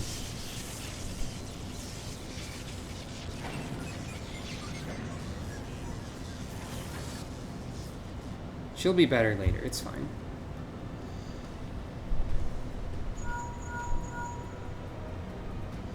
You're a natural at this. Alright, the way's clear. It's just you and your own 2 feet now, so be careful. Also the 14 other feet of your party. Who were in some of the cutscenes, but not this one.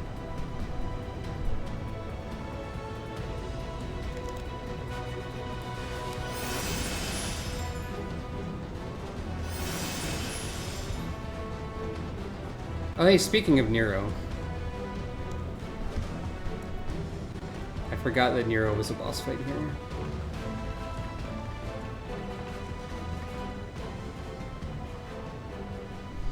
You've been leaving a fine mess in your wake, adventurer.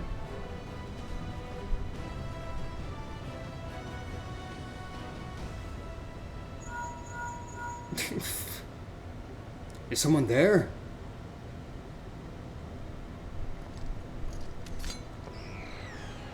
Garland, old friend, how it warms the heart to hear your voice again after all these years.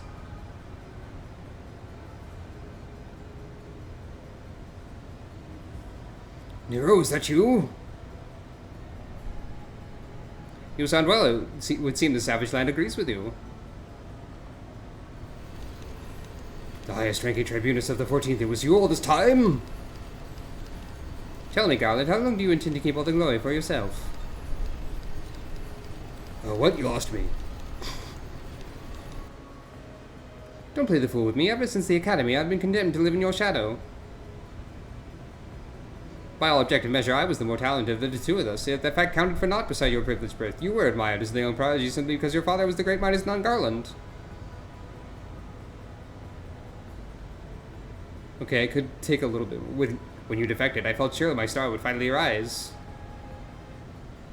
But by disappearing, you acquired the status of a legend, your reputed genius gaining credence merely by dint of your absence. Instead of cursing you for a traitor, the people actually came to think of you more fondly. To this day, you're still the young prodigy of Magitech.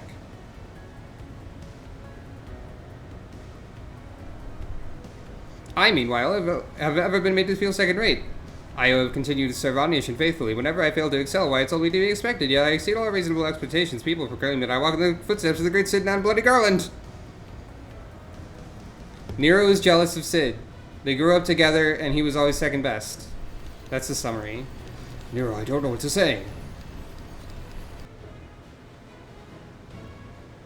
It matters not a whit what I achieve. Your existence is written in mine worthless. Even Lord Wanderless thought that all of you place it aside in spite of this betrayal. My God, I'm falling apart. Help! Nero didn't get offered a thing. Nero didn't get offered prizes and presents. Long have I endured this injustice, but no more.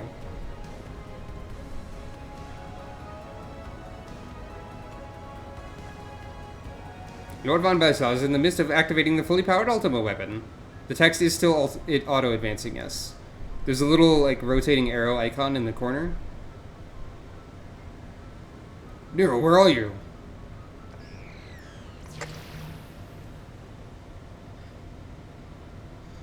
These are the only dungeons in the game that are like this. Ever since I first set foot in this benighted land, I've watched you. Every move you've made, every step you've taken. You felt icons, a feat made possible by the Echo, a peculiar power which shields you from their corrupting influence. I've lost the accent, too. It's little wonder that my lord has taken an interest in you. As of I, truth be told, it is my desire to harness your power for use in the Ultima weapon.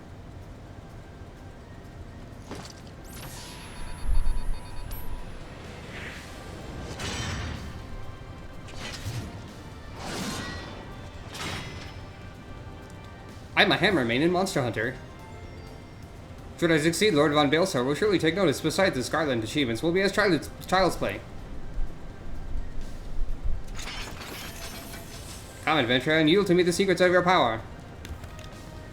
But yeah, these are the only dungeons in the game that are like this. This is because their design philosophy was so different at this point, and that they didn't realize the problems that riddling a dungeon with cutscenes would cause. I've taken the liberty of preparing an electrifying stage for you. I think this is the only case of auto-advancing dialogue in that way, other than, like, the dialogue that pops up in fights. Meet one of my creations, you might find it a handful. It's a pun. You see, it is a pun.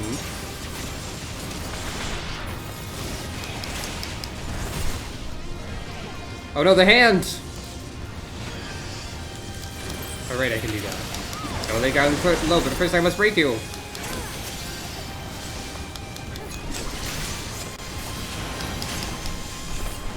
I will not suffer to be in another shadow. The king of second bananas.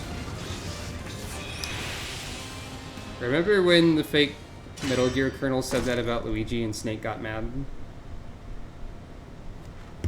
I do. This changes nothing!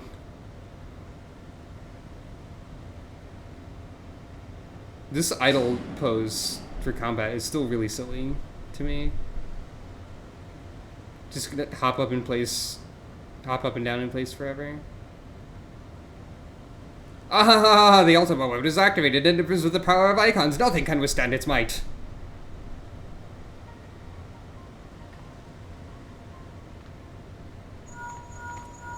Phone call.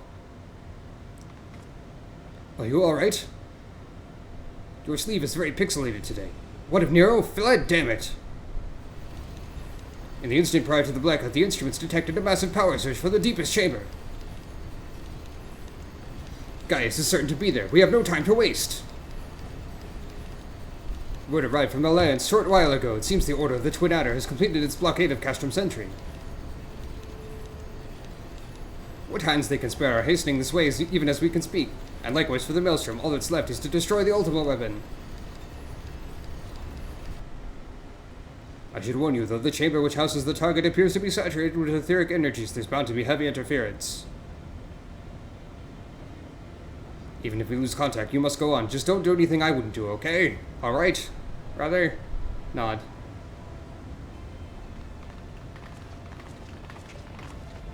Every time I speak on a Link Pearl is going to look strange. Even when I eventually switch hats. When I switch hats to one that does not show the cat ears, will Sucro overcompensate for ear location and like just put her finger up to the top of her hat to listen? I don't know. Maybe. She already does that. Look for the lift's control. Wait. Why are you suddenly voiced, Sid? Take the lid down, and you should find yourself in the chamber of the ultimate weapon. I'm not gonna complain, but I am confused. Couldn't voice the whole dungeon, I guess. Time for a giant elevator. I love ridiculously large elevators in video games. Keep your eyes peeled. Gaius could be waiting for you down there.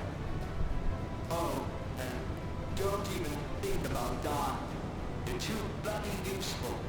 Thanks. The interference is getting worse. I don't think the connection's lost much.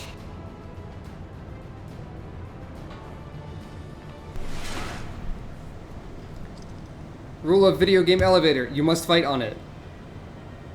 Tell me, for whom do you fight? Get ready for Gaius von Baelsar's fun time speech that everyone memes on. I think. How very glib. I didn't say anything. Believe in Eorzea.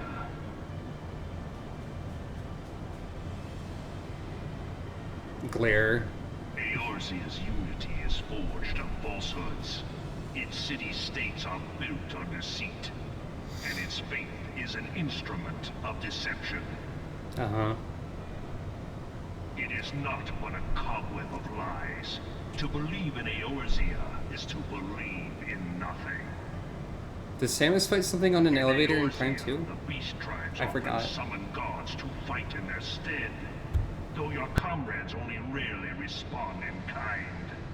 Which is strange, is it not?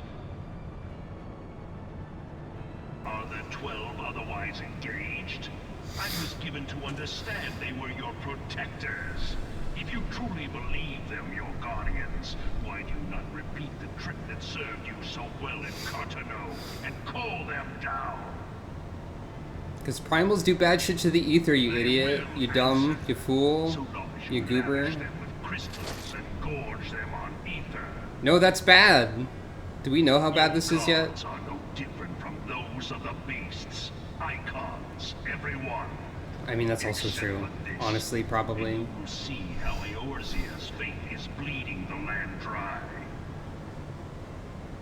Nor is this unknown to your masters, which prompts the question, why do they cling to these false deities?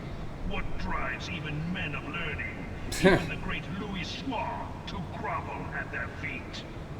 I think Prime games are probably canon, honestly. Even if they say they aren't. Your masters lack the strength to do otherwise.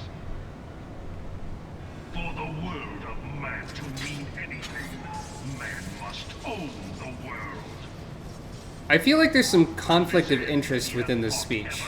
Because he's talking about like conquering the world and stuff, and he's also talking about how we're bleeding the land dry, while he is making a giant industrial supernation empire.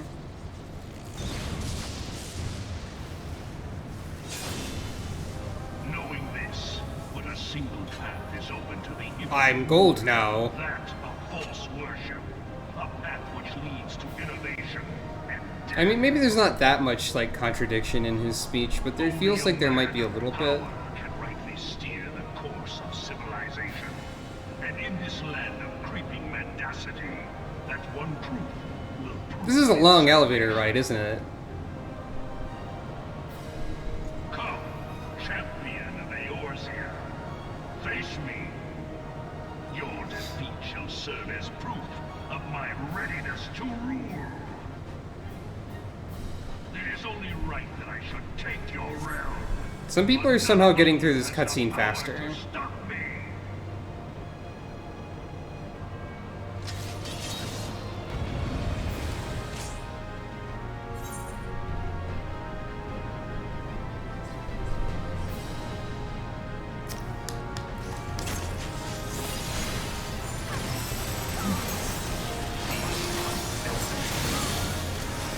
Anyway, even if there was a little bit of contradiction, impressive, now it is my turn.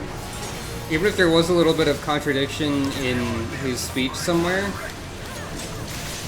nothing will be as ridiculous as the bit of Chrono Cross where the dwarves lecture you for ruining the land as they steamroll and massacre the fairies with their fog-spewing steampunk tanks.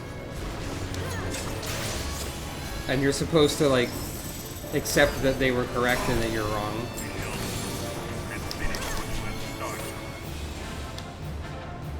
And so Gaius died a little bit.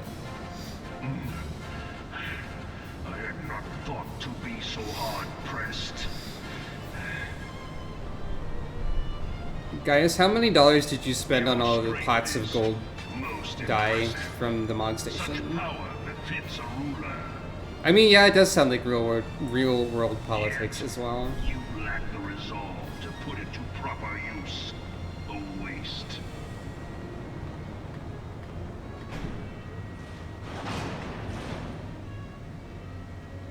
Ha ha ha.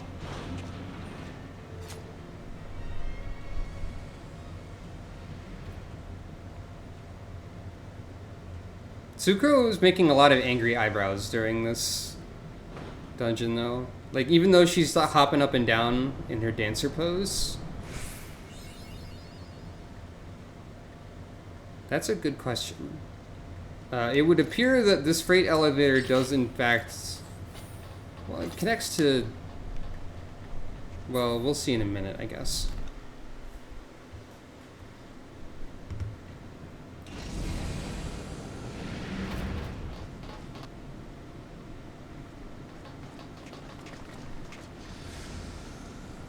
Is this another elevator? It kind of just looks like a room.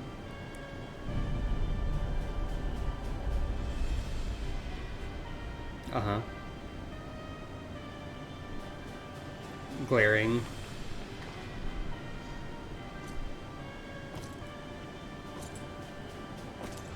I am now taller than you. More than before. Allow me then, hero, to do that which you will not. Get in a big creature and be a boss fight? They should have outtakes where Gaius does slip and fall. Yeah. Oh, you're not even gonna, like... You're just gonna, like...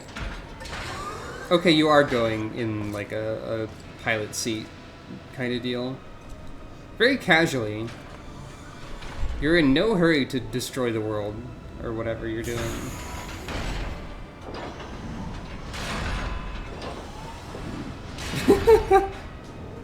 Yeah. Okay, this is another elevator.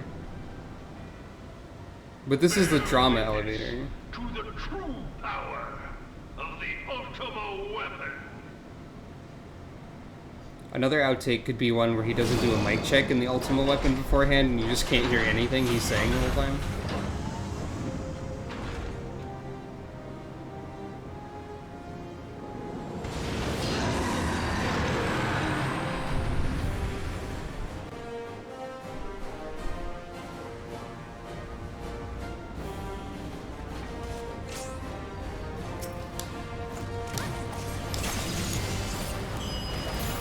I don't remember this fight. I don't know how much I need to remember this fight, either. So the Ultima weapon is the thing that absorbed Titan, Ifrit, and Garuda earlier. The battle music in this fight is now louder than usual, I think.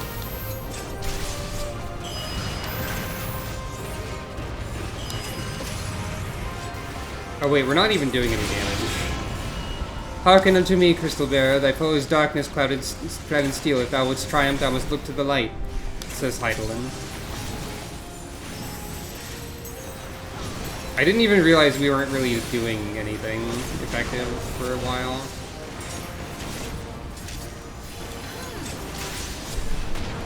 So, Large Crystal is giving us the superpowers necessary to do a damage.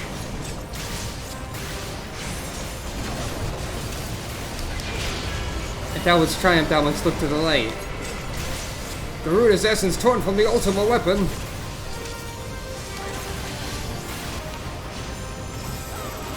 So Heidelin can just yank the primal essence out of this thing, apparently.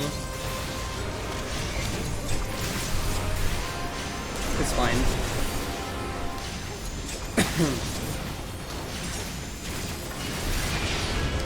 Thou wouldst triumph, thou must look to the light. Titans as well, impossible!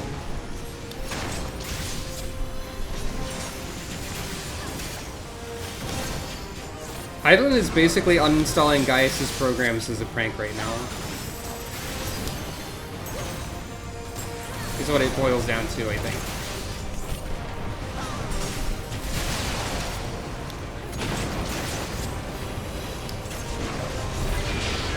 That was triumph, that must look to the light. No, how are you doing this? My voice acting is getting exponentially worse as the speed reading needs to continue.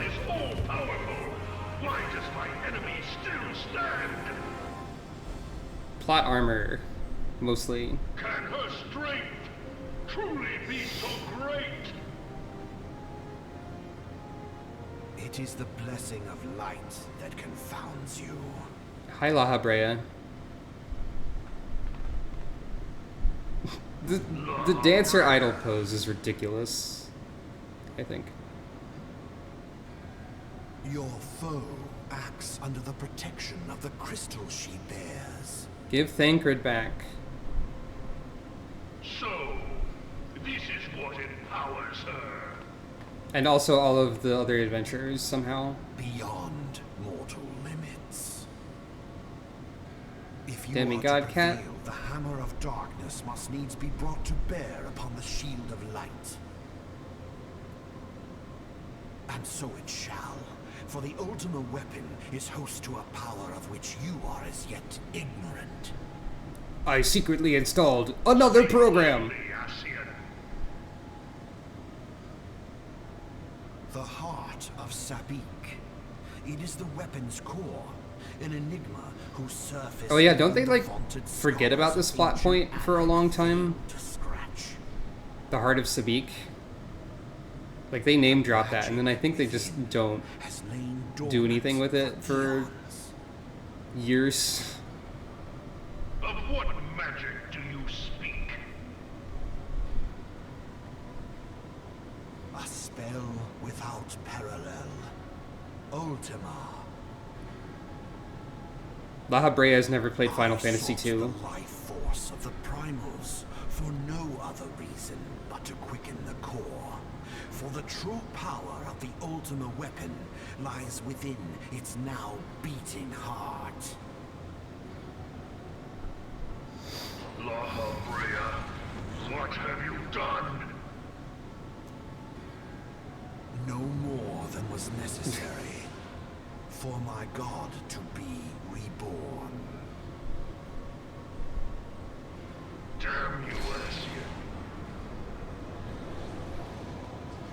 The hour is at hand.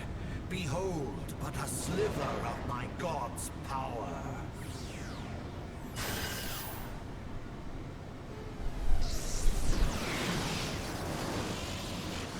And from the deepest pit of the seven hells to the very pinnacle of the heavens, the world shall tremble.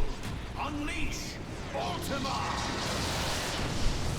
Okay, this scene is actually cool, though. Like, I think this is actually cool. Still.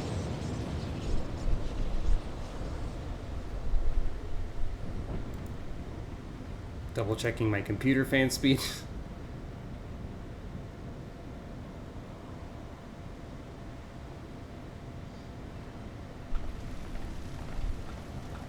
It's okay. We still had plot armor. Good laugh. Devastation. This was not my intention. I laughed because I think that's like one of the memes that people do. It seems the task With such of keeping devastation. your champion alive has exhausted what strength you had left. Van I think- Helsar, your enemy's shield is broken. I think typically Ultima can't be The reflected rest I leave to in you. Final Fantasy. We will speak later, Ascian. But first, I must deal with you. The question of who is God. mightier remains. This weapon Come, idle stance. adventurer. Let us find the answer together. To be fair to the dancer stance, it's not that much sillier than if I was in like the monk stance the whole time. Just like ready for fisticuffs at all times. It is a little bit sillier maybe. Some of these ready for battle poses are a lot more serious than other ones.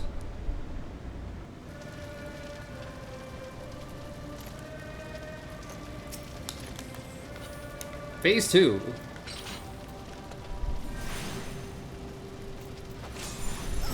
We settle this once and for all.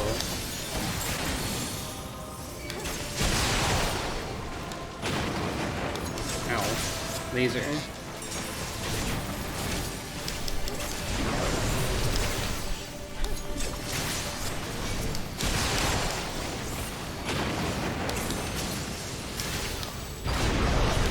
This is most unexpected. You're possessed of great might, I will allow you. Yours is not the might of the ruler, such as the difference between us, a difference that will assure my victory.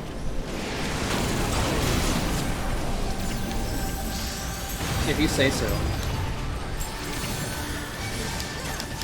The music's not even gonna get like a chance to rev up.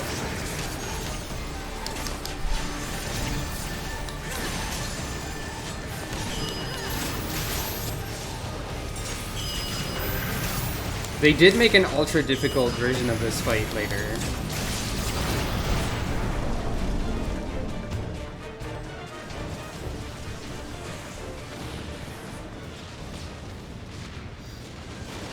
No! No, no, no! Yeah.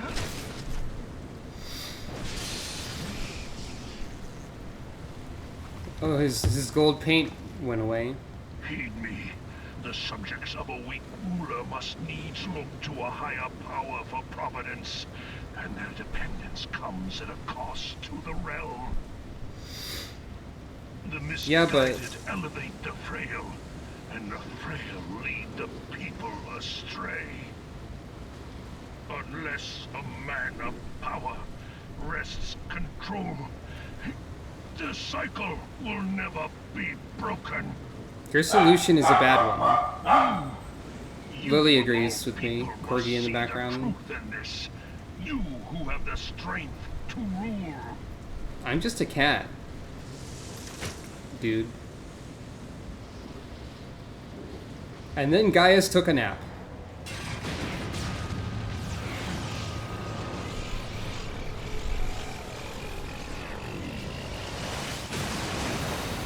Also, we just kind of stand in an explosion again. But it's fine. Everything is fine and cool. Hey, La Habrea. What's up? Gaius fell over. He could use some help. Pathetic. That's rude. You boasted of unrivaled power. You were entrusted with the ultimate weapon. The ultimate magic. You didn't play FF2. Ultima is actually really bad. Failed.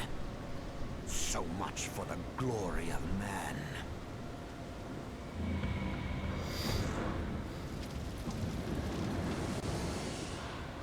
La Habrea, you don't have to teleport everywhere. Just because you can teleport. The growing imbalance afflicting To be the fair, I would planets also must teleport be everywhere. redressed. Probably. If it is permitted to worsen, the very laws of existence, both etheric and physical, will be warped beyond all recognition. You know, if you'd framed this in a better way, The root of this corruption. Hydaelyn. if you weren't so dang evil about trying to fix the core Like problems a of the world, parasite, she must be burned out if the planet is to recover. And not but the return of the one true God will ensure her complete excision. Yet, to pave the way for the Master's return, a chaotic confluence of untold proportions must needs be brought about. And that will necessitate the presence of the primals. yeah, Needless to say, both the Asians are very and their fascist, scion honestly. accomplices cannot be suffered to interfere in this endeavor. I cannot disagree with you. You will not leave this place alive.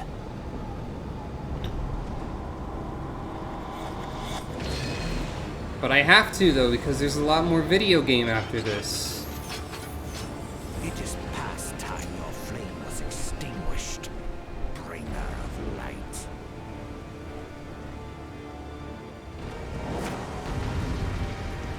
I honestly forgot that you played La Habrea here. If thou must wouldst triumph, thou must look to the light. Again.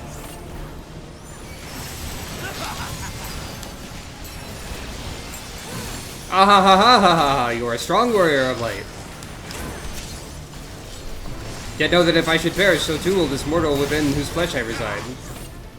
Now make our choice and live with it. Wah ha ha ha ha ha ha! Mark not the dark minion's subtle words. Only light may banish the darkness. That's why La Habrea is alive with 1 health. Receive of me this power, my child, and raise thy crystal aloft. Okay, I did it.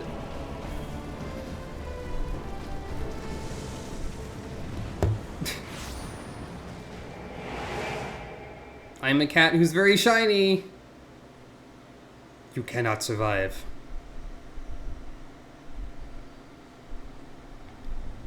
Yeah, that's basically true. Why am I in this spooky void? This is like one of those super attacks where you teleport people to another dimension to do your cool move, basically. In a fighting game. If thou wouldst pierce the shadows, make thee a blade of light. I got all the flavors! Time to flavor blast you into oblivion! I am a paladin now, I guess.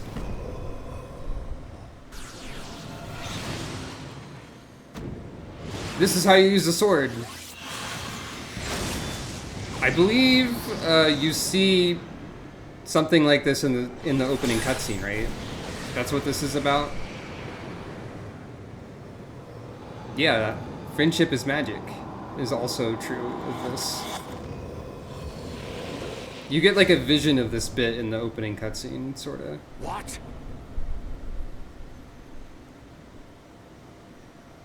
You are now no longer in Thancred's body. somehow. Here's the big shiny crystal. Nice item duplication glitch, Heidelin, like duplicating the whole Asian armor set there. Here's all of my friends, symbolically. Probably not literally. If I'm supposed to be getting a good shot of the expression on your face. Yelling! That I can't see it through your mask. The light. It binds I took a them. screenshot. They are so many. This is kind of cool and kind of silly at the same time.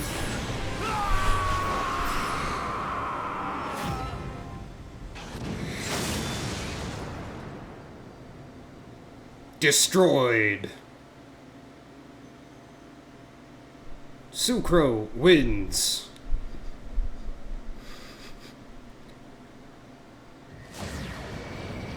Tancred is okay.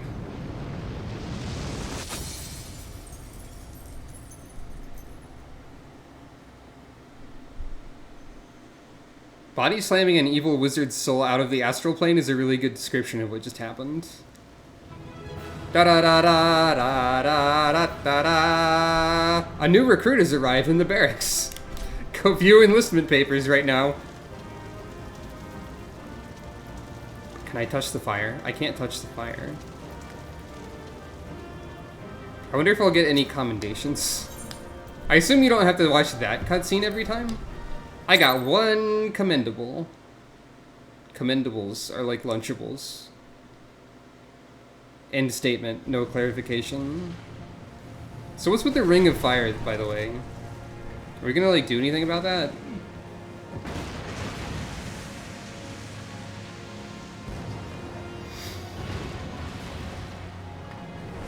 Sucro looks like legitimately distressed a little bit at this point. Which she probably should be because she's standing in the middle of exploding. But our Magitech armor is here to save the day! Hi, Maggie.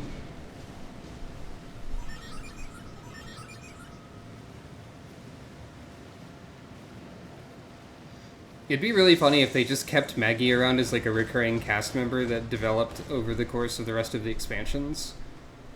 But I don't think they do anything more with the Magitech armor after this. Time bomb set! Escape quickly! That's not the actual text.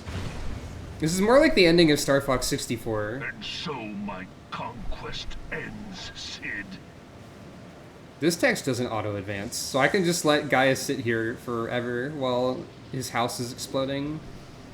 If I want to. In smoke and ashes.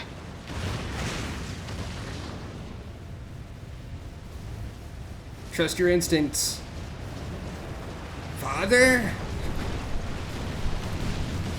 You know, my canon backstory to my like headcanon backstory to Sucro is that she doesn't know what happened to her father. Feel. So clearly he pulls a James McCloud at this time because he's dead. Heidelin is sort of doing a James Warrior McCloud. of light, beloved daughter. Aw, shucks. You're gonna make me blush, Giant Crystal. The darkness hath fled before the unclosed brilliance of thy spirit. Yep, Sufunk. Yet The it mysterious. lingers still beyond the sight of men, in forgotten corners of the world. There's more darkness in the Depths of abyss expansions. Yet resideth the Dark One, watchful ever, till this evil be cast out. Never shall the world know aught but a passing peace. Uh-huh. Yet for the present, a gentle light shineth o'er the realm of Eorzea. Mm-hmm. Mm-hmm. Mm-hmm. With thee at its heart. I'm a cat. From sparkling moat shall it swell to glorious sun, and all the world shall bask in its warmth. That sounds maybe a little bit extreme.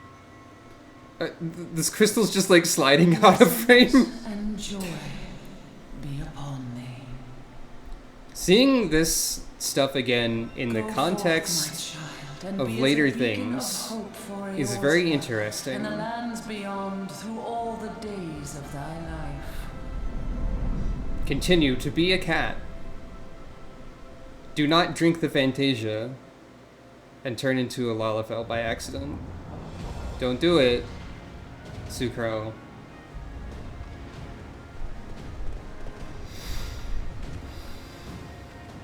My lady, all Twin Adder units have fallen back to the outer perimeter. Now we have a parallel to the bit where they were, like the Battle of The Cartno, flames have completed also their seen withdrawal, General. earlier in the story. Sort of. Admiral, all hands accounted for.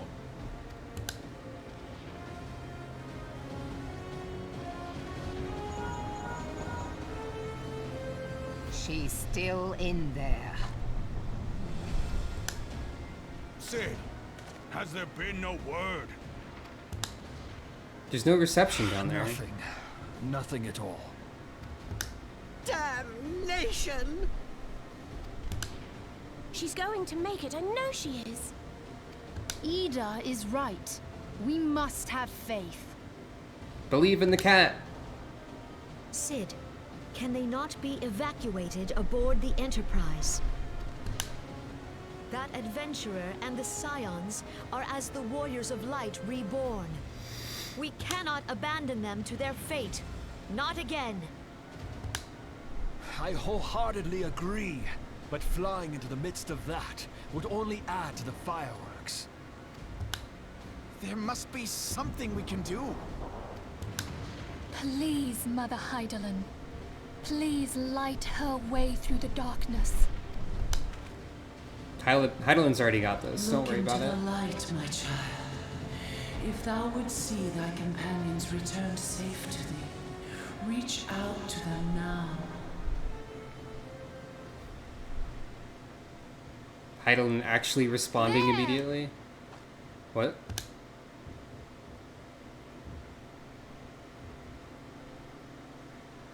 Oh!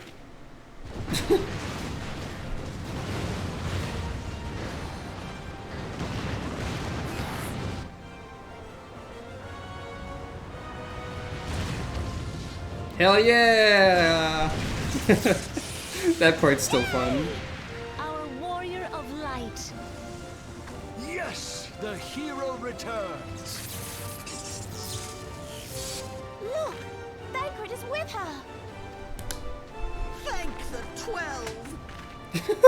I forgot they did like a high five hand slap. That rules. Welcome home.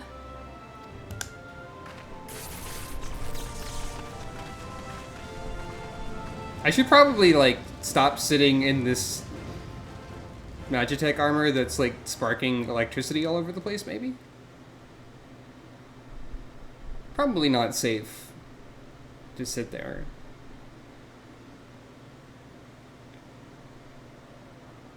Meanwhile, elsewhere, well, actually, right after, elsewhere, with the same people. Almost got us killed that one time, remember? Now, we both know that was your fault. Thank the 12 we're safe. And here we have the first instance of credits. Mayhap when you mind your manners. Though the crystal that bound Thancred is no more, I doubt we can say the same of La Habrea. And even if we could, we know that he is not alone. Confounded Ascians. Their god may be unknown to us, but their zeal is unquestionable. I've only beaten a small Suffice it to portion of the say, game as it would be stands now, folly to assume that they no longer pose a threat. but I can hang out with Noctis now, which is Nevertheless. important. I can buy a car.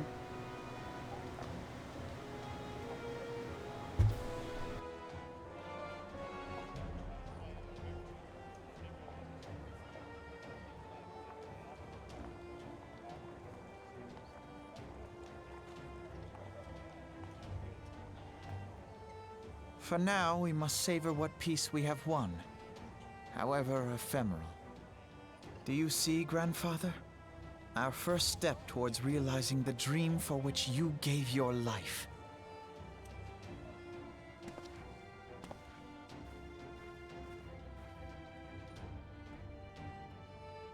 It would be really funny if right about now a message popped up that was like, the thing you were selling in the Gridanian markets is sold for 10,000 gil.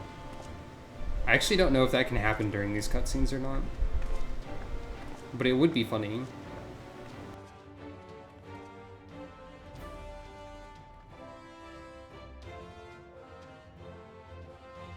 Friends, the dread night of Imperial tyranny and Asian machination is ended. Not quite. Also, a new day now begins in Eorzea. Get ready for all of this voice cast to change. The scions of Not the like Seventh immediately, Dawn, but soon. along with our champion, have delivered us from darkness. The voice Let casting their change doesn't shared happen until victory serve to Heavensward. remind us of our shared history. And we actually have quite a ways And to let go their until it's bravery in the Heavensward. face of adversity inspire future generations. But still. Doubt not, the realm will need bravery in the days to come. Old rifts threaten to divide us within our walls, while hordes of beastmen claw at our gates. And though the Black Wolf be slain, the rest of the pack remains. Yet no foe need we fear, so long as we stand as one. So long as the scions stand for peace. So long as our champion stands fast. For there exists no adversity over which we may not jointly prevail. I'm still a cat. No longer can we turn a blind eye to the suffering of our allies.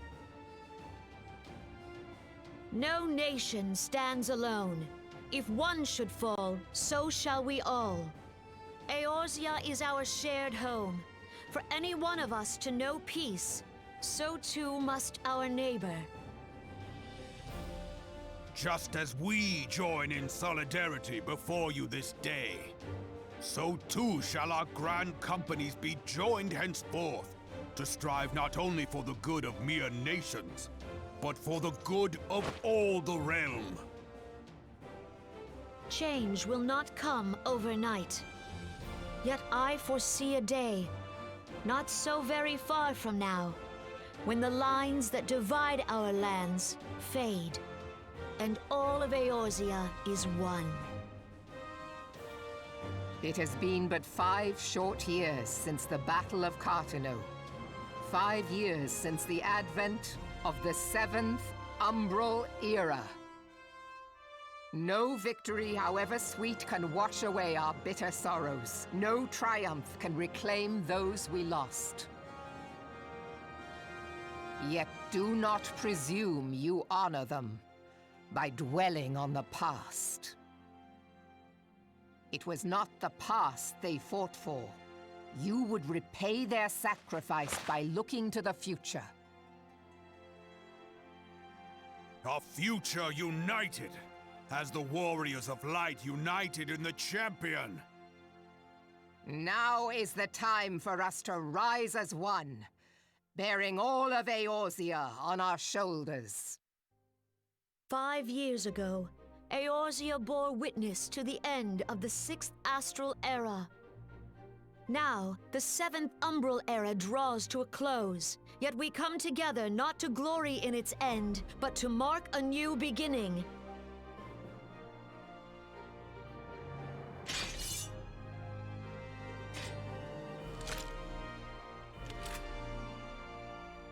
Let it be writ that on this day, by the light of the crystal, Eorzea ushered in a new era.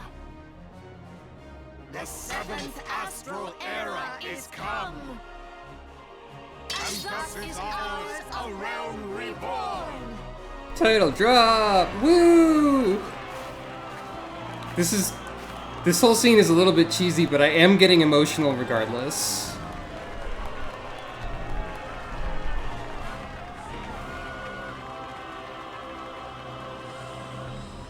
Yeah! This game is great. I like this game. I'm looking forward to the rest of it, which is better. Oh, they absolutely rehearsed that.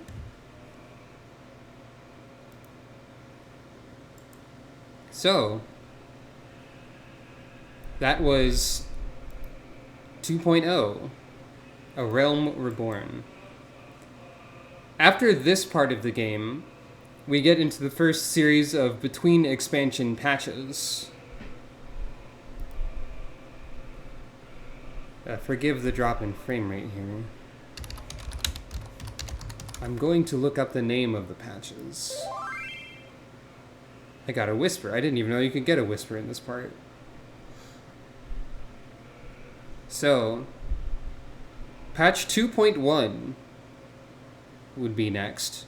A Realm Awoken. Now, the in-between patches are not like a super lengthy experience. Like, altogether they kind of are. But they're not as long as an individual like section of the game. So like 2.1 through 2.5 all together is not as long as A Realm Reborn. But it isn't an insignificant chunk of the game.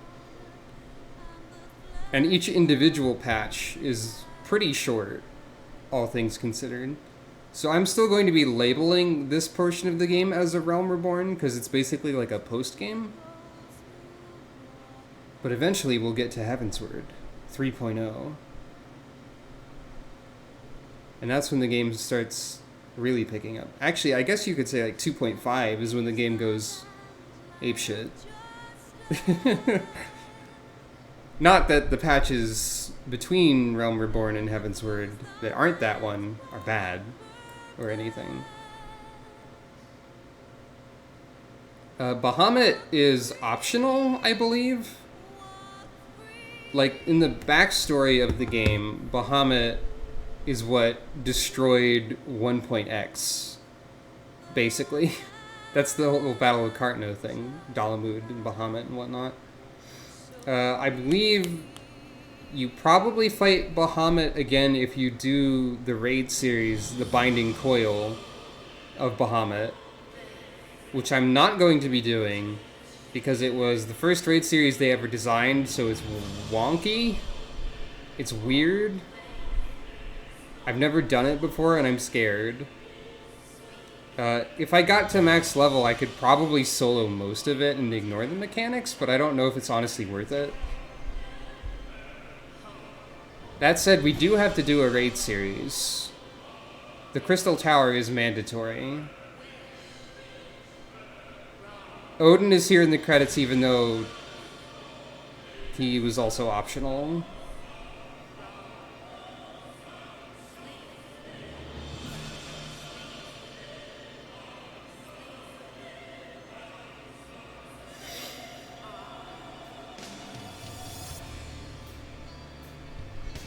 By the way, I don't think they own the rights to this song anymore. The one that's playing right now. Answers. The theme of A Realm Reborn. So, no DMCA, please. Ha ha ha. I don't think this is on the same level of a song that destroys you as, say, Simple and Clean. So I don't actually have to worry for my very life having this song playing. I mean, I already had it playing when I showed the opening to the stream. Or to the game. On, like, the first stream of it. So it's not gonna destroy me or anything.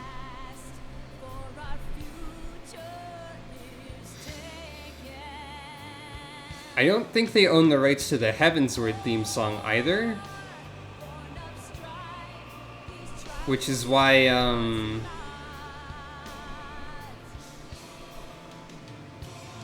in the Endwalker trailer, the motifs they take from these portions of the game are different ones, because the theme incorporates a lot of leitmotifs and whatnot. They use like the main theme of Ishgard instead of Dragon Song. for the Heavensward portion of it, as an example.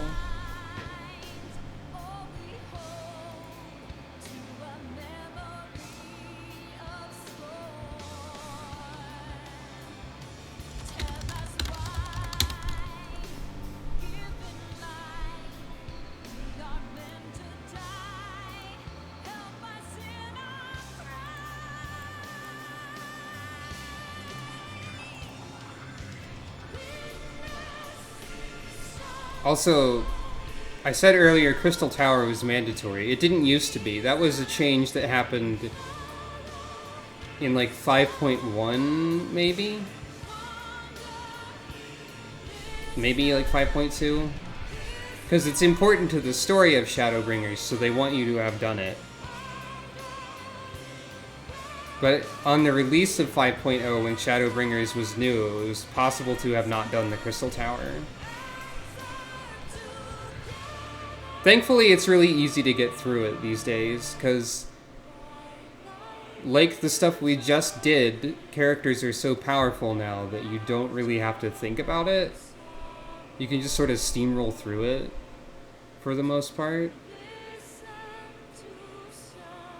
There's a few spots where you have to, like, not quite do that, but enough people know what they're doing that it probably doesn't even matter.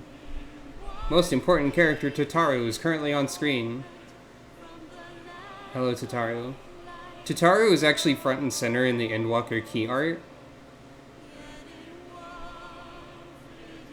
And the director-producer, Yoshi P, actually did joke in at least one interview that Tataru might be the final boss because of this. You never know. Y'shtola is also here. Y'shtola is very good, too.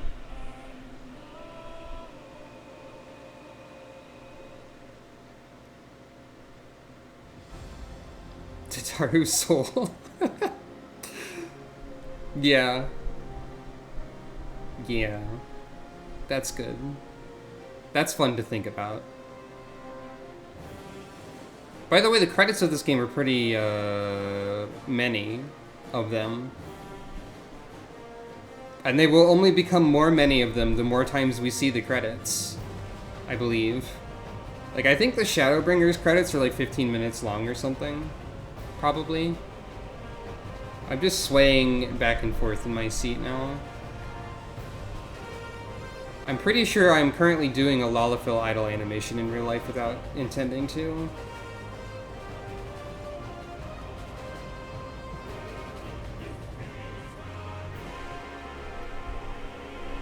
And Merlvib had a drink. Good job, Merlvib.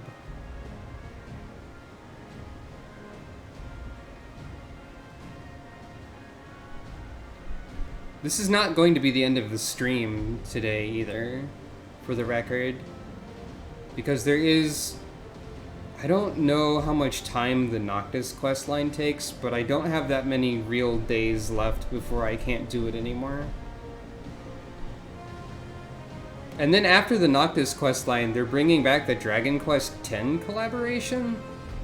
Which I don't know how elaborate that is. I don't think it's that elaborate. Halloween is delayed until November this year, on account of Dragon Quest being there.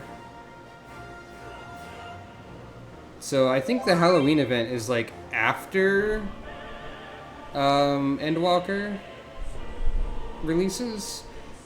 I think the Dragon Quest collaboration is a day after Noctis ends, so it's like the 19th. If I remember correctly. I might be remembering incorrectly. But I know that there's a variety of like fates, and you can get like a Slime King hat and some other stuff like that. You can get the hood of the burly musclemen guys who speak in rhyming slang. And you can wear that. I think you can get a tiny little golem as a minion. Presumably Dragon Quest battle music will be present somewhere. And you do fight Dragon Quest golems in at least one of the fates. That's part of it.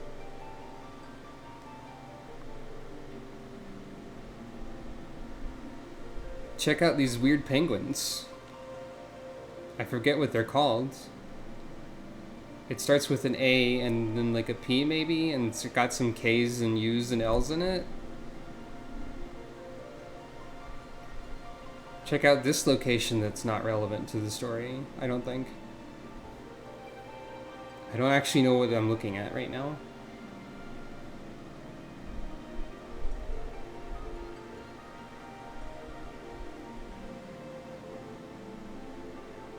Check out this desert. It's sand.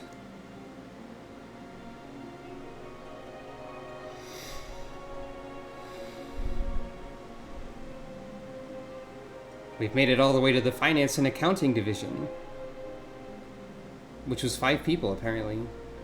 Legal and intellectual property. Square Enix North America. Maybe all of the credits are like 15 minutes long, actually. You can skip them, I'm pretty sure. But I feel I like letting the credits go by, even though this screenshot is in them, which I don't like. The embodiment of MMO fashion that other players use that I don't want to look at. Except these are NPCs. There we go. I would rather look at some grass. Hello, grass. Actually, it's more like a swampy place. I think that's Falgord Float. Or maybe not. No, that's not Falgord.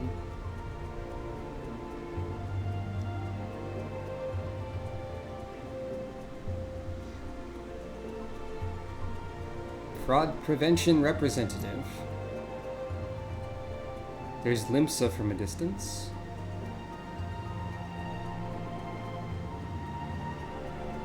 Bilingual Game Master? Game Master? Oh wait, like, yeah, like GMs in the game. I legitimately forgot the final...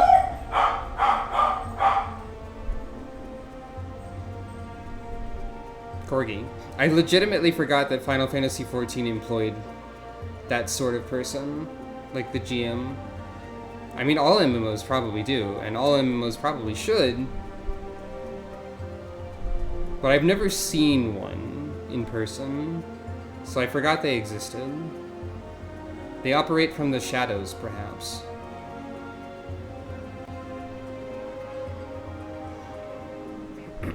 Information systems. One person. Square Enix Europe time. I don't think they bring the shadows. Sometimes they might. By the way, a side note related to GMs and MMOs. In the first Guild Wars game, if you got banned, the way that it was done was like the god of death would appear in front of you in town, in public view of everyone, and execute you and send you to the Void Realm while everyone watched. And that's like the best way to ban a player in an MMO that I've ever heard of. I believe if you were to log in at that point after being banned, you're still allowed to like log in, but you're stuck in an area you can't leave. Because you're in the banned person dimension of Death Realm. And then in Guild Wars 2, that doesn't happen, but one of the PvP execution graphics that you can get is the same as the player in Guild Wars 1 getting banned animation. It's pretty good, in my opinion.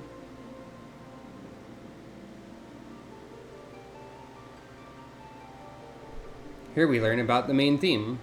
Also, there's some kobolds in the background.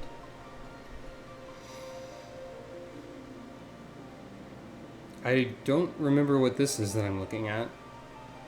Probably one of the other villages that exists.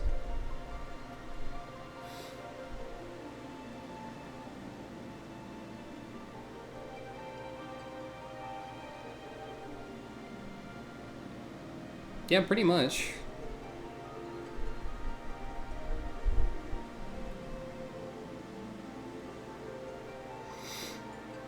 Atomic Monkey.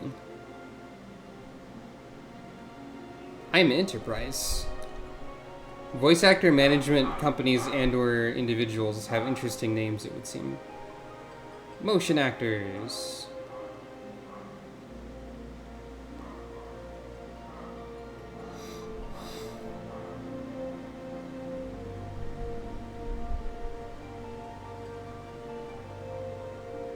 Wait. I had no idea about Guild Wars PvP zombies. And how does that connect to if you're banned? I must know more.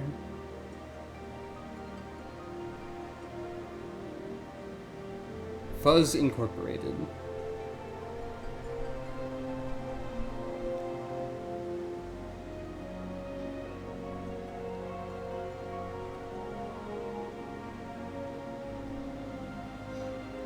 I suppose I could probably skip the credits in the future if I feel like it, because I don't know how much they change after a certain point. This is the part of the credits where I start thinking maybe I should have skipped them.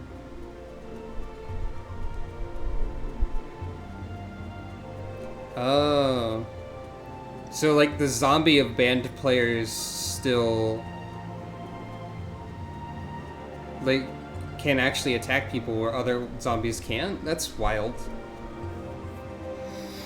Presumably they only get like one zombie.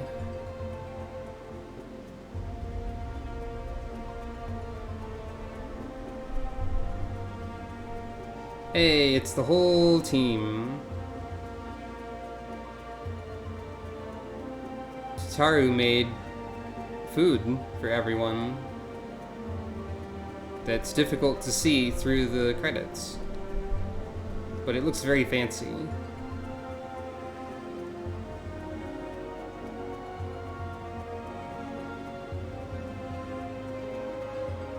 Are we even out of background images at this point, and now it's just text on black? Wait, text on a black background, I mean?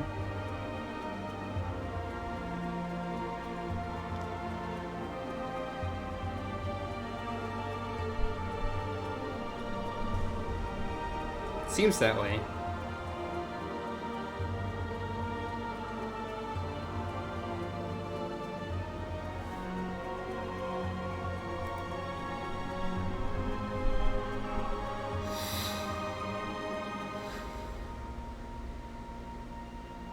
Oh, by the way, I think I forgot to mention that I believe the Crystal Tower raids are actually required to get to Heavensward now, and not just Shadowbringers.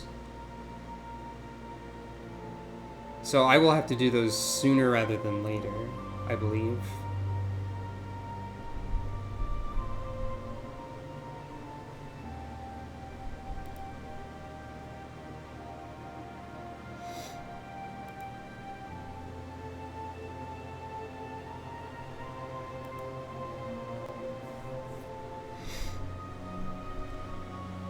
Shoutouts to literally all of the people in the credits for doing good work. I appreciate you.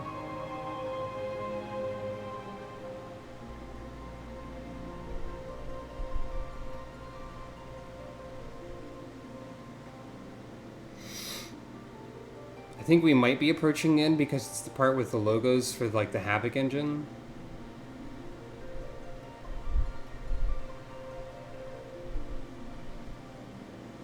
Everyone loves the Havoc physics engine. I'm gonna go ahead and I'm gonna go out on a limb and say that nobody actually loves the Havoc physics engine. Like, it's funny sometimes, unintentionally, but I wonder if it's a pain to work with. Because I'm not a programmer. Huh? Oh! Oh, that's fun. No.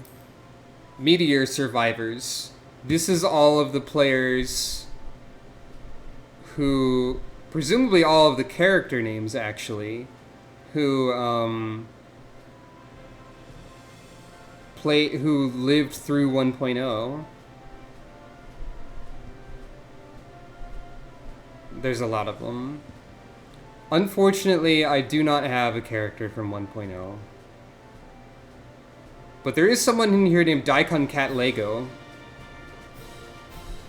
which I can appreciate. Let's just quickly sort. Earl Grey. Of course, good. Ectoplasm. How can you have a one-word name? Maybe these aren't character names. These are just like usernames or something. Hey, Edward Elric, what are you doing here? Get out of here, Edward. This is not Full Metal Alchemist.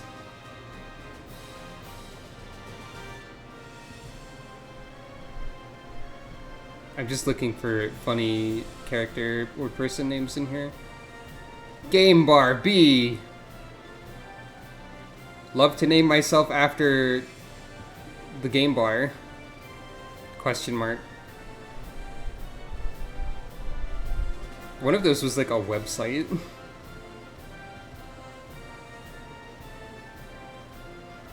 Ah, it was just, that's just like literally random letters on one of the things in the right column. Illegal. Someone was just named illegal. This is illegal, you know.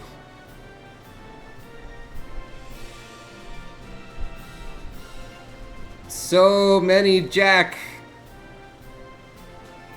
And they're all here to kill Chaos. Who would have guessed?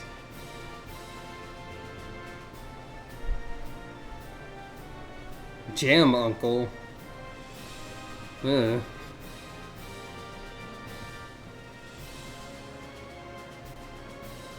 I missed your Zavok physics engine joke, and I do appreciate it.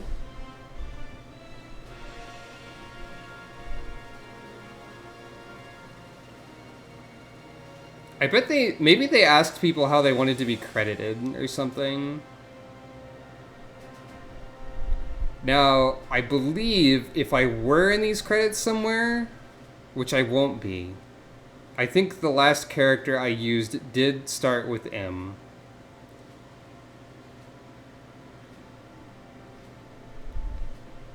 I doubt I'll be here.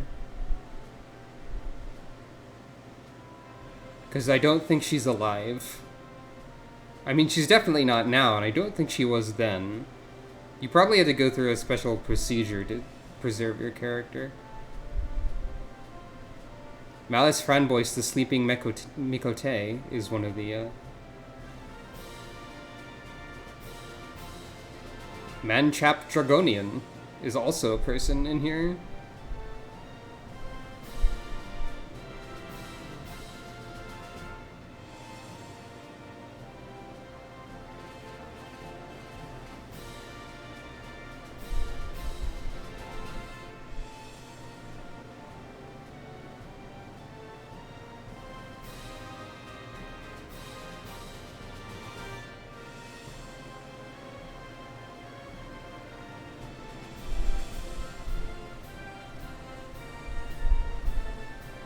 Yeah, I'm not there.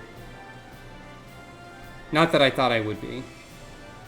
I believe my last known character name was Marisu Inaba. Marisu Inaba. Longtime knowers of nonsense that I've done may remember Walfus comics about Marisu Inaba. Freaking Walfus. That's a deep cut.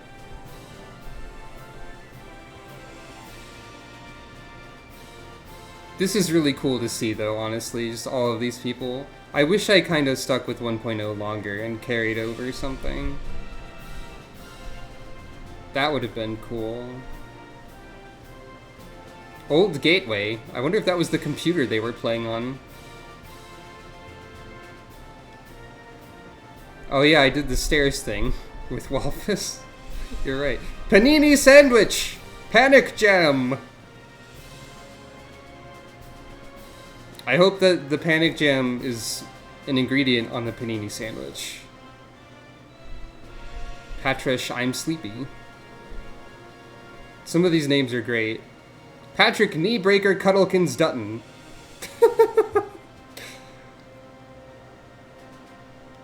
Man, I want the funny 1.0 mark on my character.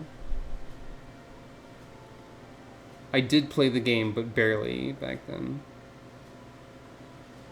Queen Cat. Good. Not many cute names. I mean, that's not too surprising, I suppose.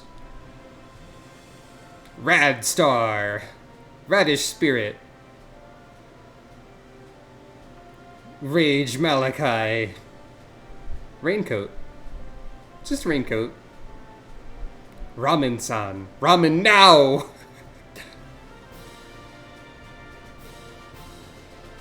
The adventurer who wanted noodles so badly that they changed their name to Ramen Now. Ratline. Good.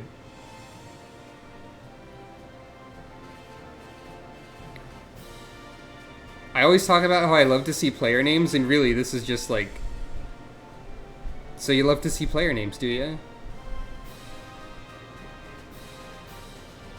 Well, I have news for you. Actually, hold on. Let me go back to L.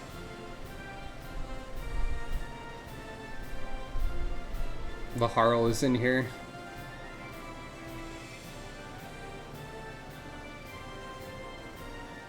There's a Lambert. Nah, my other character name that I can remember isn't in there either. Where was I? Taco Bell is in the credits to Final Fantasy XIV. And out of context, that's really funny to think about. I assume that somebody named themselves Taco Bell.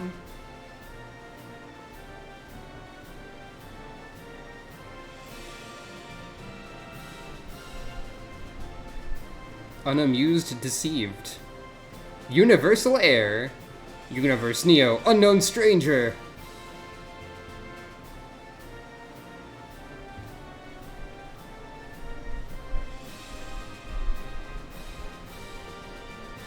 Valhalla. Good. Van Steve. Or just Van Steve. Like Steve with Van. Could also be possible. Very bimbo. Okay, I don't know what that means. But I will say it out loud, apparently. Look at all these Vincents.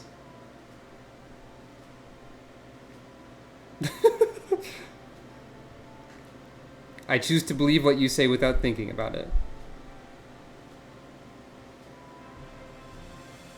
Bon Voyage. That's a good one. I like that one.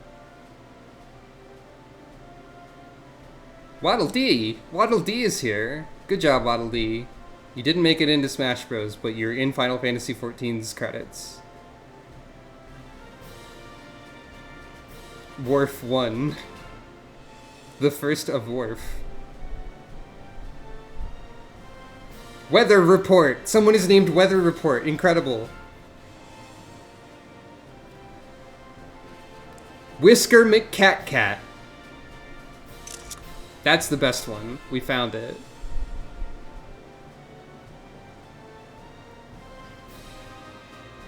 I think the Meteor Survivor mark probably appears on the top of Waddle Dee's form. Wolf God? Nah.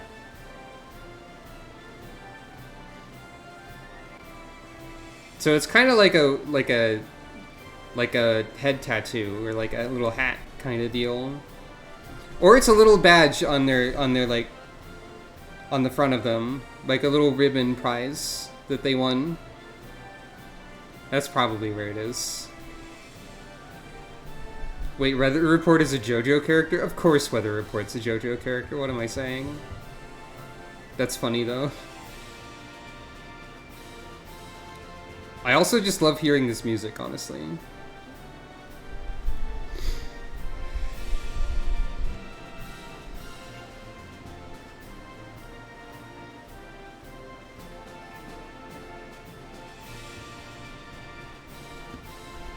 Oh, you can speed them up too.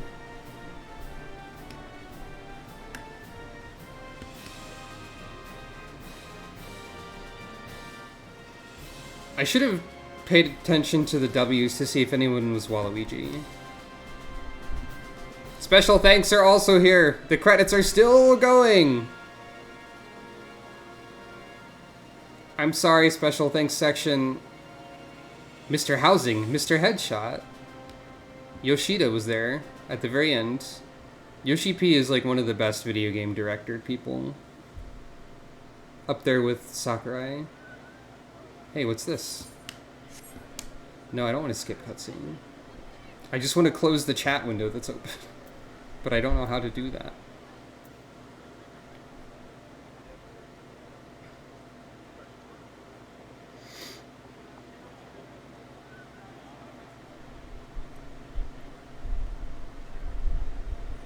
This party kind of sucks. We're kind of just standing around. Whoop. Echo time.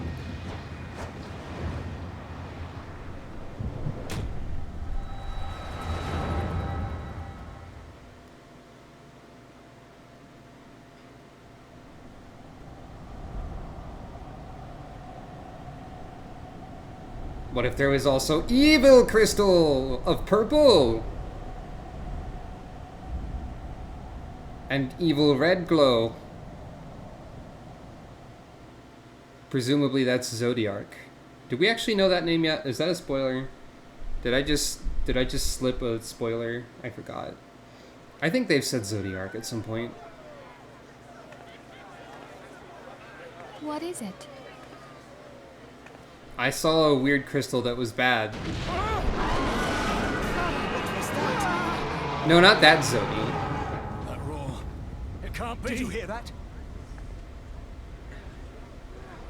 There's no time to spare. Where is it coming from? This might be when Binding Coil... Dread tidings, chaos and carnage! It is an abomination! A primal has awakened!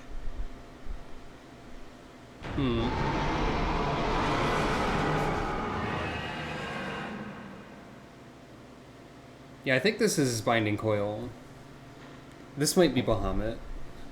We're not gonna do this part. Probably. Meanwhile... Ascian 2!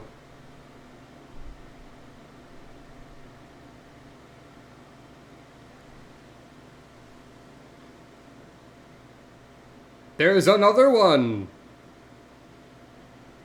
The uniform is almost the same. Meanwhile in Wizard Jail. Ascian 3! Wait, who the fuck are you? I don't remember you at all, Pashtarat. Pashtero. Bahamut stirs. One Azaz move star. Now, Igiyorm, I know that you remain relevant for a bit, as will the others ere long. Nabrialis is a name I remember. 'Tis not a question of whether Eorzea's champion shall yield, but of when.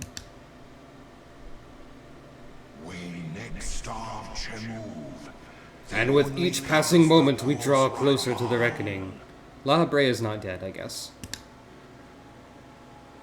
Yeah, that's right. It's harder to kill an Ascian than you think. More difficult to kill an Ascian than you think. Anyone who knows Final Fantasy XIV lore, who's Pashtero? To the one true God. Because I don't think they've ever done shit in this game. Unless they're in Binding Coil somewhere. To Zodiark! Maybe that's when they say Zodiark for the first time.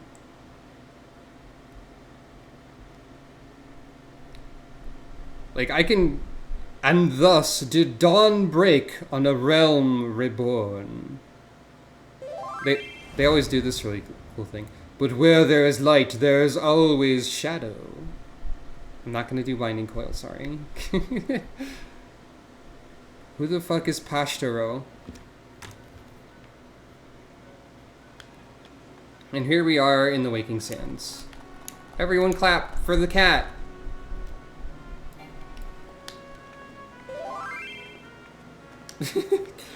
Rika is sending me angry faces for not doing Binding Coil. One day I hope to become a hero to the people like you. A hero like Abba and Ollie were to me. Watching you live the life of a free adventurer has helped me realize that I can't keep putting off my dreams forever. I've been talking with Wedge about opening a workshop independent of Garland Ironworks. Maybe in Vilbrand, I don't know. Working with the chief is great and all, but someday I want to build my own enterprise, you know. You know, I didn't even think about that. You're an inspiration to us all, Sucro, an honest-to-God's hero that never gives up and never gives in. And neither will I. I'll win Tataru's heart, see if I don't. Keep on dreaming, Wedge. I think we could all do with a good rest, don't you? I know I could. I still haven't had time to think about everything that happened. About Nero and Gaius. Oh yeah, you. We held a vigil at the church until word came of your success. I cannot express to you how relieved I am by your safe return, Sucro. So they did the classic ending sequence thing of praying for you off-screen. Well, I mean, usually it's like on-screen briefly when you need to break the boss's like invincibility with a cutscene of everyone believing in you. But they contributed to that, is what I'm saying. I reckon a lot more folk will take up adventuring after hearing what you've done. Brave men and women all hoping to become the next Sucro Funk. Ha! You sure gave those Imperials what for. I knew you were something special, Sucro. I've never really talked to you that much. Guess you come a long way since I first met you on that carriage to Gardania. Guess this means we're square, eh? Maybe. By the gods, to think this ragtag band of idealists could lay the 14th low. 'Tis a tale straight from a storybook. I imagined my former associates would find it most appealing. After all, what young ruffian hasn't at one point fancied himself a hero in the making? I think I may bring more than a few recruits back with me from the Twelveswood. Who are you? Are you like the person... Are you like from the Lancer storyline, or is that a different person? Clap for the cat. Anyone in the back room over here? Anyone hiding? Any secret? No? No one's here? Okay.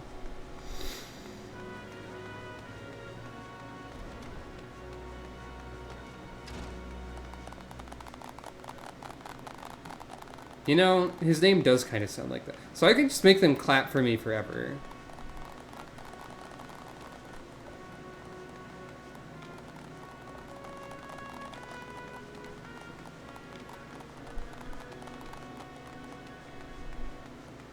Good. And the squad is here. So a new era has begun. On such a momentous occasion, I find it good for the soul to tie up loose ends. What would you suggest? What would I suggest you do? Why, the same thing you always do after accomplishing a task. Report to Minfilia. It ends where it begins, my friend. Heh. We all decided to give you a special surprise welcome, just like the one in Heroic Epics. Your story took many twists and turns, but you managed to get to the happy ending. Let's hope for more happy endings to come. Staring directly into the camera. Considering the future of this game's story.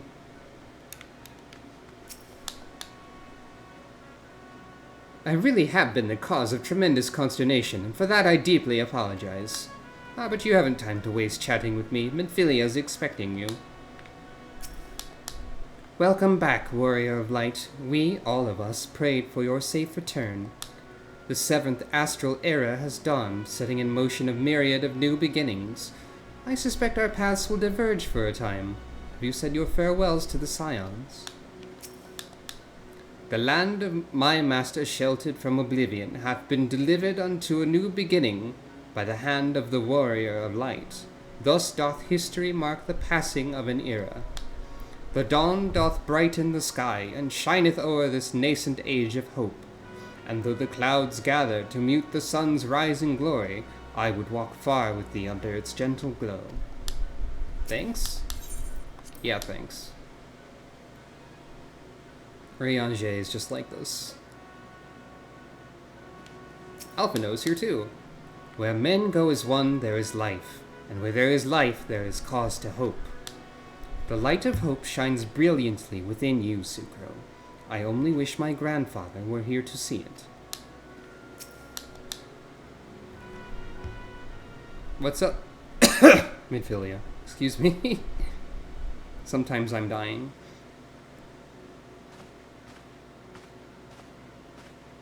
Hi, Midphilia. The Archons have conducted a preliminary investigation into the origin of the roar that rang out during the celebration. Their findings strongly suggest that a new primal has appeared. The roar generated a distinctive wave pattern in the ether, pattern observed only once before in history, 5 years ago to be precise.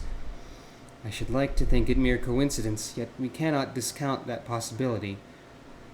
Well, I trust I need say no more. At a great sacrifice, we've delivered Eorzea from the threat posed by the Empire and the Primals, and thereby secured peace. We cannot well allow the realm to be plunged into chaos once more. You've given your all for our cause, risking life and limb on I know not how many occasions, yet our struggle continues, and we need you now no less than before. Please continue to stand with us, and together we shall safeguard the future of the realm, of this very star. Okay. Also, they give you a Fantasia here for free. That's fun. Now I have 3 of them. Now I can do 1.5 pranks. Because I need to revert to my original form after doing a prank.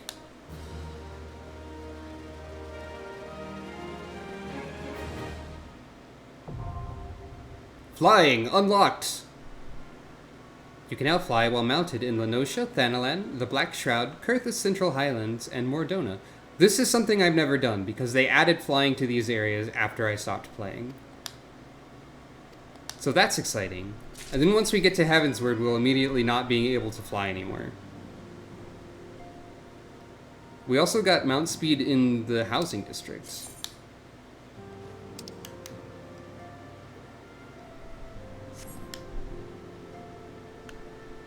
Right. What is this for? No reward. I don't remember what this is. Let's pick this up while we're here.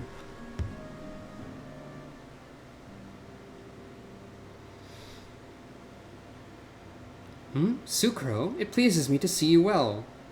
There would have been time between the last 2 things, so Infilia is just like...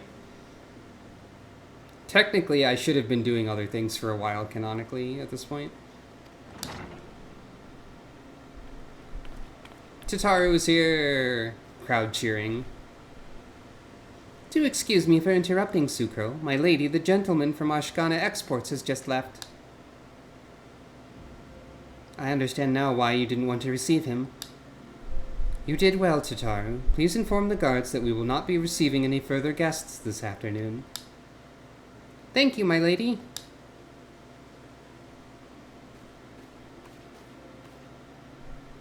Ever since we defeated Gaius von Baelsar and destroyed his ultimate weapon, the eyes of the world have followed our every move, scarce remembering to blink. Where once we worked in secret with precious few friends and all too many enemies, we're now besieged by benefactors, each one more eager than the last to offer us his complete support. A true embarrassment of riches. Of course, every promise of patronage comes with a price.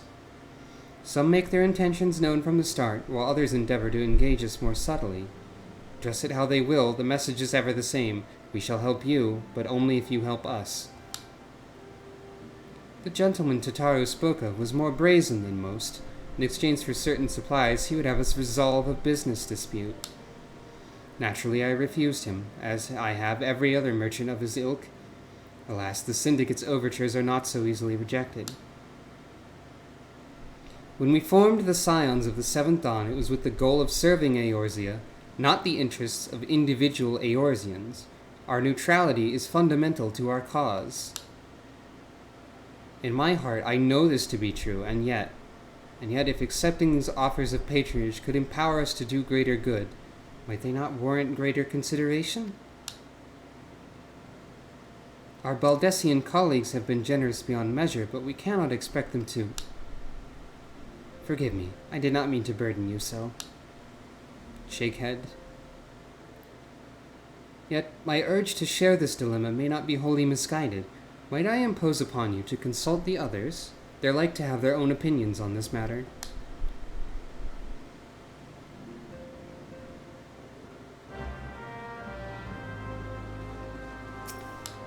Now we must speak with them, the others. It is getting late in real life. Maybe I will have to delay the Noctis quest. But I'm worried that I won't be able to stream again.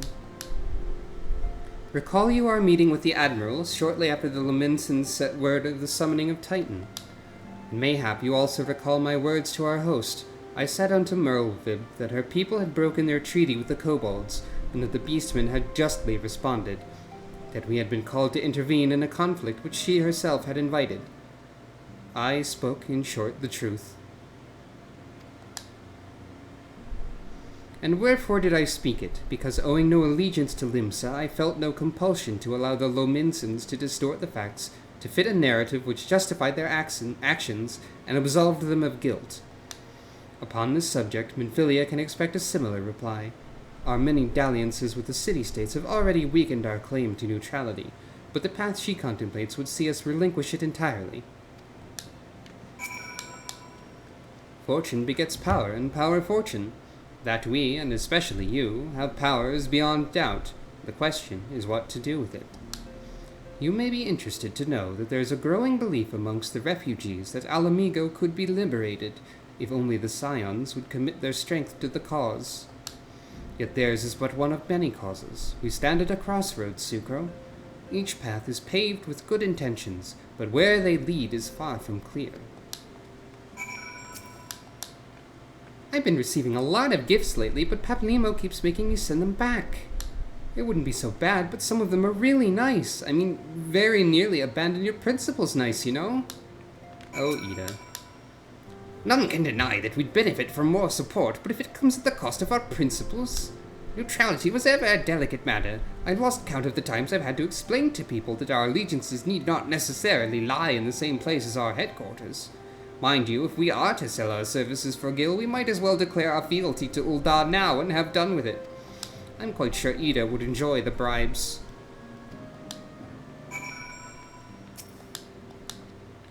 "'Tis the lot of the powerful to attract the covetous as well as the needy.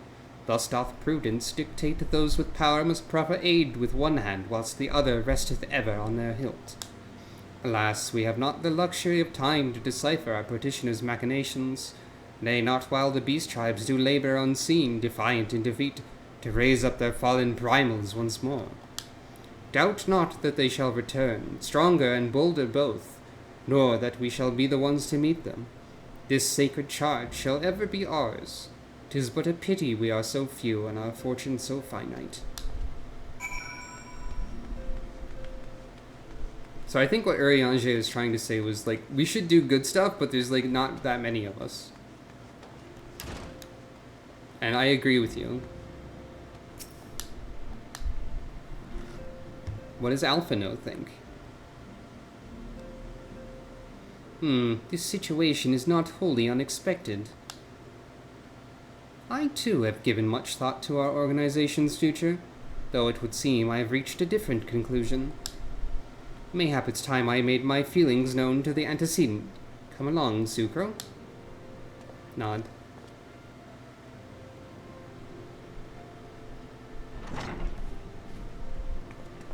Alphino? Sucro? Is aught amiss?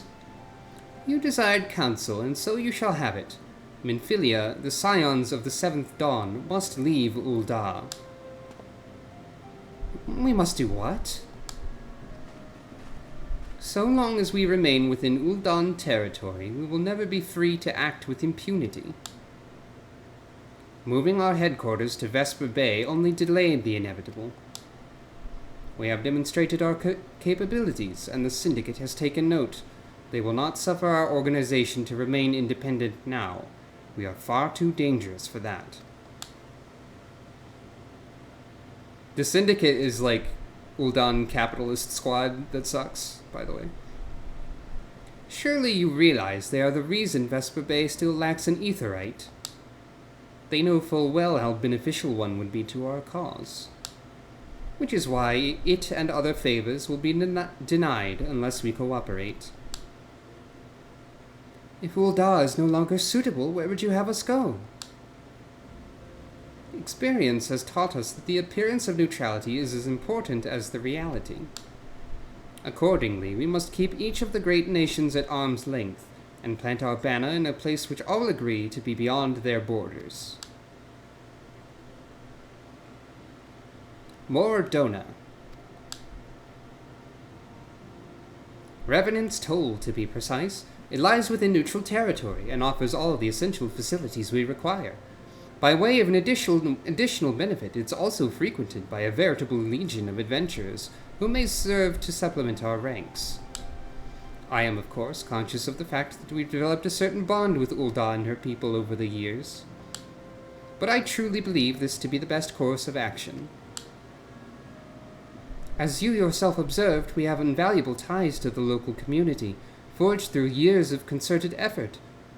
Ul'dah is our home, Alphino. To cast aside everything we've built and start anew in that desolate wasteland would be beyond reckless. The decision is yours to make, Antecedent. I only ask that you recall the shared purpose which first moved us to found the Scions of the Seventh Dawn, and which moved you to found the Path of the 12 ere that. We aspire to an ideal, you and I, just as my grandfather did. That makes us more than mere comrades in arms. We are as much your family as... That will be all, Alphino. I'm sure you have some familial affairs of your own to attend to. Your concern is most generous, but no, I have left them in the hands of men better suited to the task than I. I could not very well allow my personal affairs to come before the needs of the Order, after all.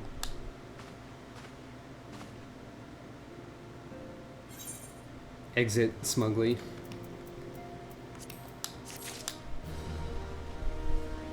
Yeah, I'm getting the feeling that I won't be able to do the Noctis stuff today. My throat is starting to hurt from all the talking.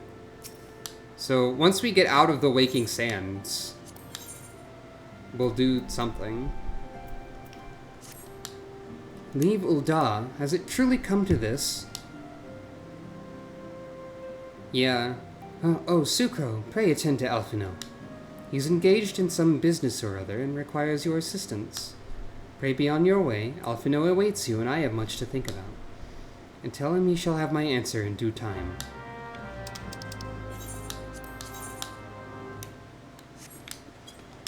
Once we get out of this instanced area, I'll feel safe to end things.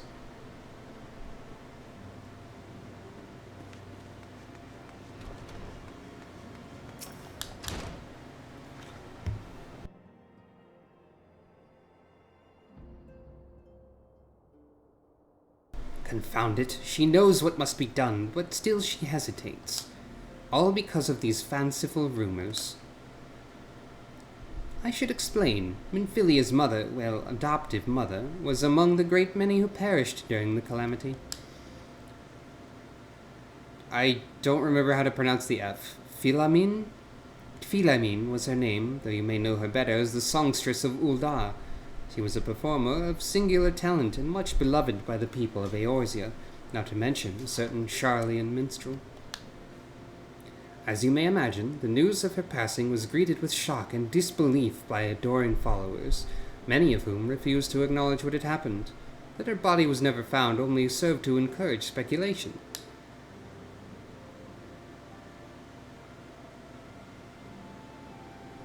Minfilia too struggled at first to accept the truth, But as Philamine's absence stretched from months into years, she saw that there could be no other explanation. Until recently, at any rate. For whatever reason, rumors have once again begun to circulate that Philamine is alive and well. One of our informants, Father Iliad, has sent word that a woman matching the songstress's description has been seen of late at the seaside resort of Costa del Sol. If we could succeed in tracking her down, I have no doubt that any worries that now plague Minfilia's heart might be assuaged. I mean to set forth for Lenosha at once. Let us reconvene there and inquire with Master Gegeruju, goddammit, as to the veracity of these rumors. Nod. And so we have our tasks for next time. Find a mom.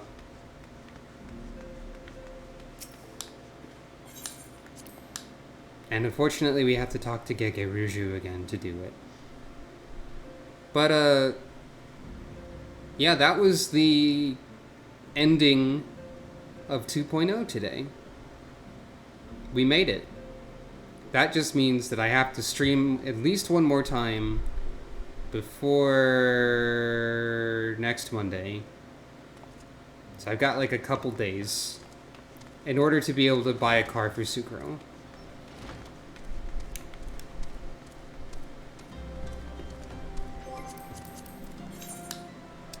But until then, Sucro needs a nap. She's done a lot today.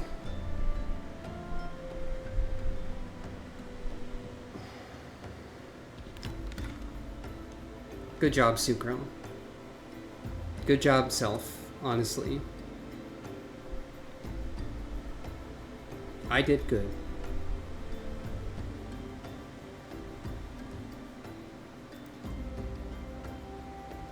So, as usual, that has been Final Fantasy XIV. And as usual, I appreciate your support. Thank you for watching, thank you for stopping by, etc. If you would like to support me in other ways, you may find various means to do so below the stream, but by no means should you feel obligated. Your viewership and encouragement is support enough. Piano sound. Okay. That startled me a little. Actually, let's check funny retainer prizes first. A spear.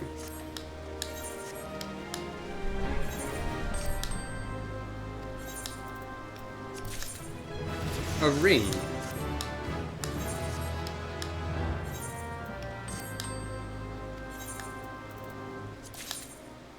A sash. And lastly, lumber. Thanks for the 2x4, Ariadne. Good night, everyone. Bye.